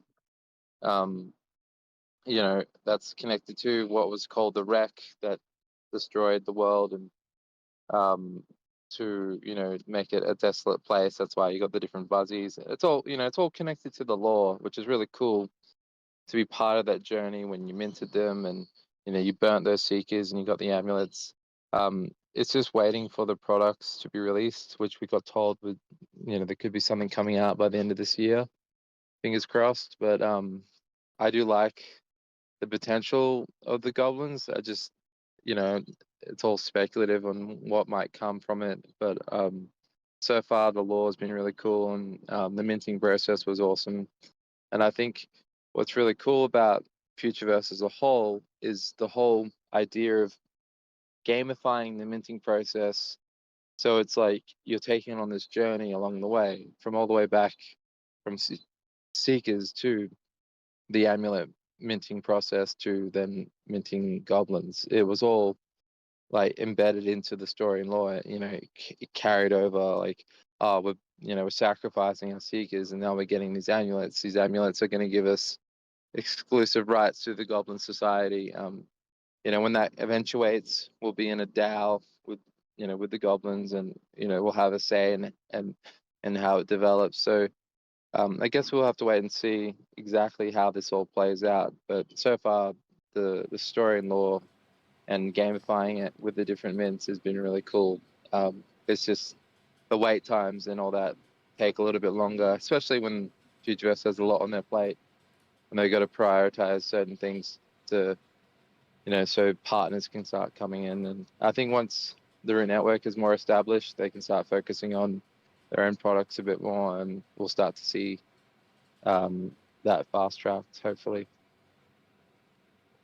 Well, goblins were the first mint on Root for the amulets, I'm pretty sure. And so I'm curious, do you think that they're using Gods and Goblins as, I guess, like the flagship game for the Root Network until the Third Kingdom is ready? Well, I see it like this, like there's different like experiences, and they all potentially could connect to the Third Kingdom in some way. But in terms of it being the first experience on the Root Network, that could be the case because they are like the first thing minted on the Root Network was actually amulets and then the goblins. But I think what's interesting about them focusing on goblins is that they're an indefinite mint. So if you want to participate in the goblin experience, you summon one with some junk, and you can purchase junk with 20 USD, or you can burn a dead NFT project that could be in your wallet. I think that, speaking of the burn mechanic, I think the whole that whole idea was really cool, but it didn't. I guess I think when you have a market that is fully about speculation and how can I make money, when people find out that there's not really money to be made, I think people move on quite quickly. So with an endless mint of goblins, no matter if you do burn your junk, you're just going to get an NFT that you might like the experience of. So I think It sounds until we like get the Tybo's fun Gods and Goblins. Do you guys hear this, man? Sheesh. So that's interesting. Like, I love that your mind went there, though, because like we have been focused on an audience that is, Web3 focused. But I guess my point is, like, the Web3 community is all about making money along with having a good time. But if there's no money to be made, seems like There's people no just good disperse. No money, no good times. Bad times. But yeah, I guess my point is, like, once the rails open up and these experiences can be appreciated by anyone through a web app or maybe mobile phone, I don't know how they're gonna allow people to connect to this experience. And it's not, and if it's fun, I think what it comes down to, making any experience, like, what's the purpose of making it? is is to offer an experience or an idea that you think would be cool, that you would enjoy yourself, right? That's how I see things. So as long as it's not some meta game experience where like the whole point is to try and make as much money before everyone else, like a Ponzi scheme, there's just actual natural retention that people want to do that again. Like, soccer, people play that game because there's this endless fun that can be had because of the nature of it. If you go back to first principles, what makes the game fun? How can you apply that to the lore and make it interesting for people to stay and have retention? To if they get the experience of this goblin game, and then it broadens out to more metaverse experiences, and they can take that goblin with them on their journey, then I could see. But you can't always perfect a game experience. But as long as there's some thought, an idea that makes sense, and they gave it a good go, then that's all I can ask for. But some people weren't happy about heavy metal. Some people loved that type of game. But at the end of the day, like it just comes down to personal taste and just going back to first principles of building something that you naturally would just like. Because everything's based off your human perception. How, like, what makes the game fun? Your reaction times. How do you hit that ball perfectly to get it to where you want it to go? Like there's skill that can be learned. It's all based off how humans are. So if you play on that, just like how Nintendo does for the last 20, 30 years, you play on those principles and you can't go wrong. Just keep it simple, make it have a skill gap, and I think any game will do all right. It's just, can the team pull it off with games? I'm like neutral about it because I think games are generally like saturated and people's attention spans are, it needs to be super polished or super unique, and that isn't easy all the time. So people might like play it a couple of times and then it falls flat, but giving it a go, getting that exposure out there is what it's about, I think. And as long as the goblins can be part of many experiences, not just this one experience that they're creating, then it doesn't really matter in the long term. But yeah, we'll see how it goes. Yo, Hino, or sorry, go ahead. I was so excited to get the amulet because I was hard Team Seekers because it took me right back to like Warcraft 3 and World of Warcraft, where before you played it, you just had that intro video and it's got the human in the armor walking up on a rainy day, and then the orc appears out of the fog and they have a huge battle. They're like, yeah, humans versus orcs. And then you jump in the game and you're a human. You're like, all right, let's go hunt some orcs. So like that lore of just a trailer and you get thrown into the game and then you feel like excited to go. So the Goblin Mint was like that, Seekers versus Goblins, and grind the Seekers up into spare parts to forge the Goblin amulets. And I was Team Seekers. And then the amulets came out. I was like, oh, I should have got an amulet. Oh, I don't have does anyone have a spare amulet? And it was like, can't trade him, bro. Can't trade him. I was like, I need an amulet real bad. Can't send him. Can't trade him. And actually, for all the people's experiences on Mark, I actually had a really good experience. I was just hitting refresh every 3 seconds on the sales list, and I saw a silver amulet come up for like 299 XRP. And I was like, and I was talking in chat, I was like, should I get it? Should I get it? They're like, yeah, I'll get it. I was like, how do I get my XRP on? And Tybo had helped me to like bridge XRP through the Zoom app. And then it was gone. The amulet was gone. I was like, that's a tough luck, brother. And then a second one came on. I was like, no, this is it. Here we go. Like, yo, hell yeah. Where's my credit card? I was like, where's immersive when you need them? I need immersive Web3 credit card. Son of a bitch. And the XRP came on and I was like, buy it. And I was like, just leave the page. Don't refresh it. Don't go away from it. And then it said, you have purchased silver amulet. I was going to say, you could have just asked someone from the community to buy one. I was stressed. I was like, I've got to do this. I was like, this is my quest. I can't find the collection at all for the amulets right now. Did it get removed? I usually just find it on the main page. Although if it's Root Network, would it show up on there? I'll have a look. Because it's native to Root Network. So if the indexer isn't, the network's running, but the indexer isn't running, like the public interface between the back end and the front end. So if that bridge between the back and the front isn't going, then it probably wouldn't show. I was ready Yeah, to I kick can't up a see it FUD now. storm. Listen, Hino coming through on the day. This guy, listen, the support team want to be right here. That's the way to do it. Okay, cool. So I got my silver amulet, man. I'm happy. well, that's what I Very wanted to comfortable ask. Like, stuff. what do we think if Root ends up being this massively successful thing? What do we think these amulets are going to be valued at? Like, I mean, it's the first mint on this new chain that takes over the world. We hope. Knock on wood. Oh God, somebody's gonna think that there's somebody at the door. No, there's nothing worth. Probably to the same direction, but not the same magnitude as CryptoPunks. You know, first PFP or second PFP NFT on the Ethereum blockchain, and they were trading below $200 for what, 2.5 years, 2 years, and people just trading them because they were fun.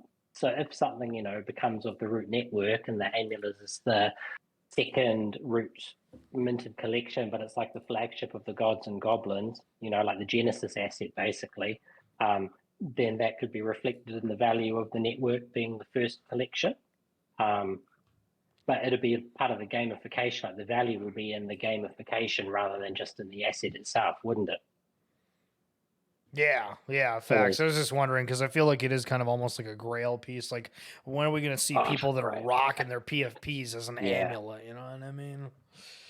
I've got that's tempting. I got this Poda though, man. I can't be changing from a Poda to an amulet. What message is that going to send? Facts. Bildo, we haven't heard from you for Gods and Goblins. Anything that you want to add to this before we jump over to Adam? And yo, Young Algae coming through with that primer, sir. The Dark Seeker coming through.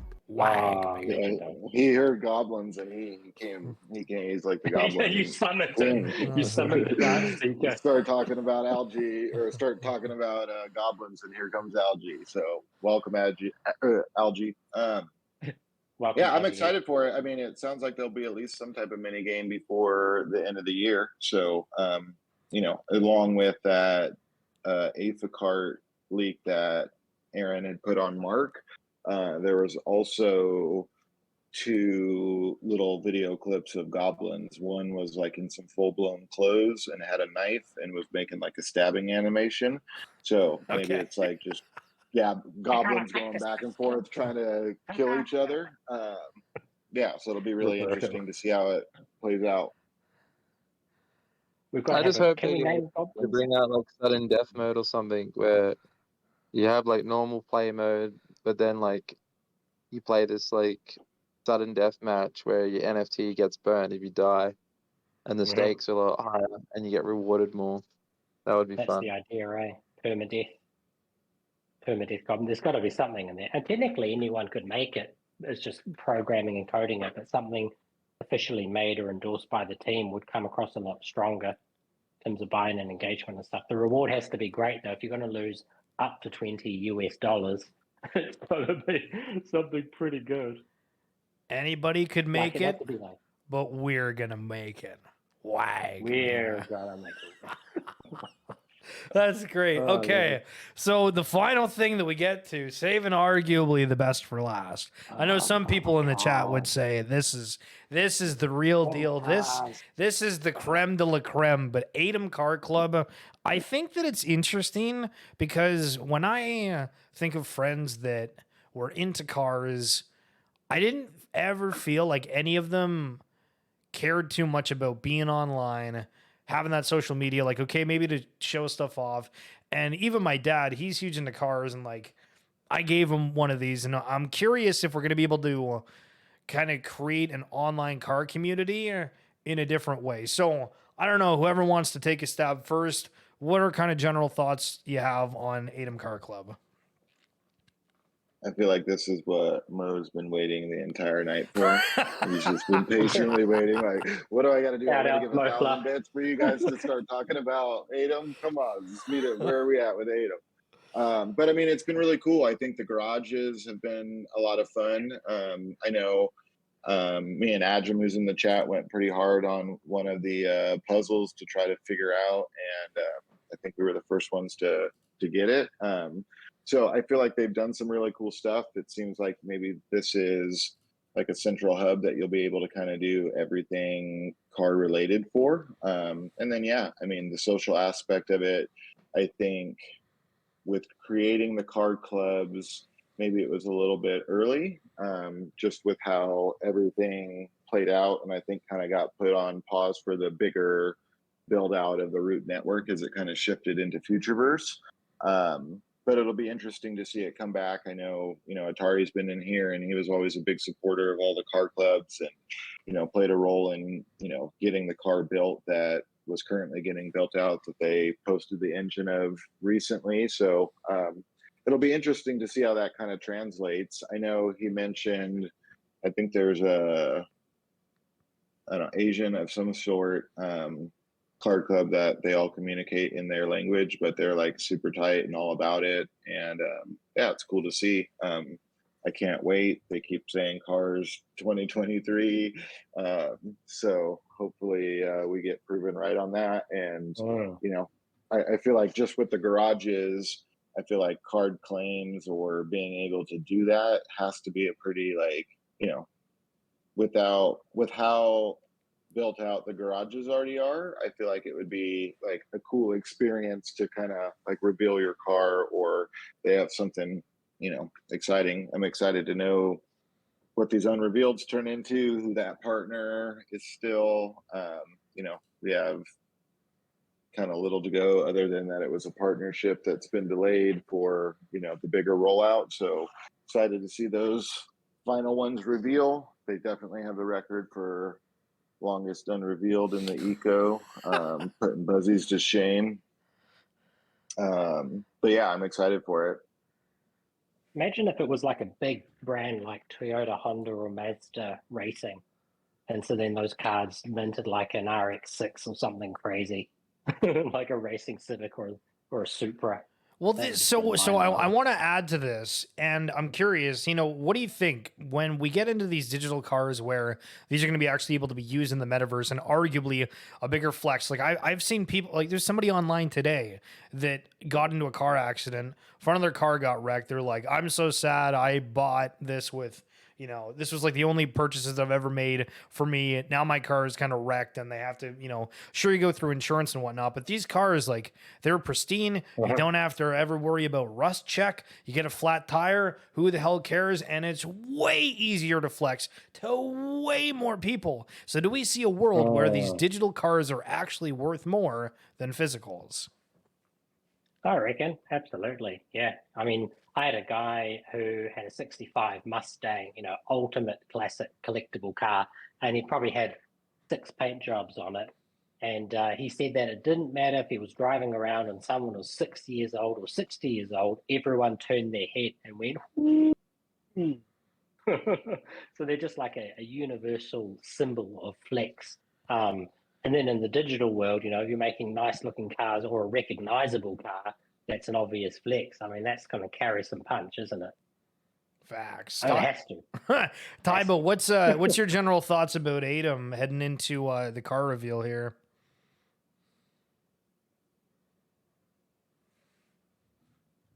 Going once.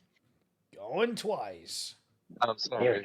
Right before sold. Nice timing. Notification went up in the way, and I couldn't mute. I've always been a fan of cars, and it's just the same thing as I was saying earlier. Product releases take time, and I just can't wait for the end of the year because that's when the cars are coming.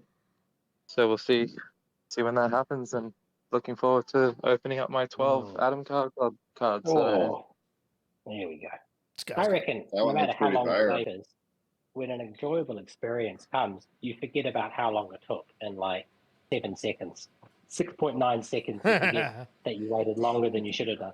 Like when you're opening like a game or a movie and there's a trailer, you're in the opening scene, you're like, oh, yes. It's like edging that release. You're like, oh, this is what I've been waiting for. You just got to hold out for that moment, friends. I think it's going to be exciting to see like the ecosystem come to a whole. I mean, the cars, obviously everything got delayed with Atom. It feels like they could have done it sooner, but it seems that everything's waiting for this culminative buildup with the root, potentially the root token launch, everything else. Obviously, FIFA got pushed, but we haven't even seen anything with AFA. So before we leave, one more time from everybody within the chat here. Big Hino, we'll start with you. Any kind of final thoughts before we jump on here about things that you're excited with that's going on in Futureverse? I think everyone that we still have with us here is like real crew and core crew. And so even though we all talk a lot of shit and we give a lot of feedback and criticism, everyone's still here.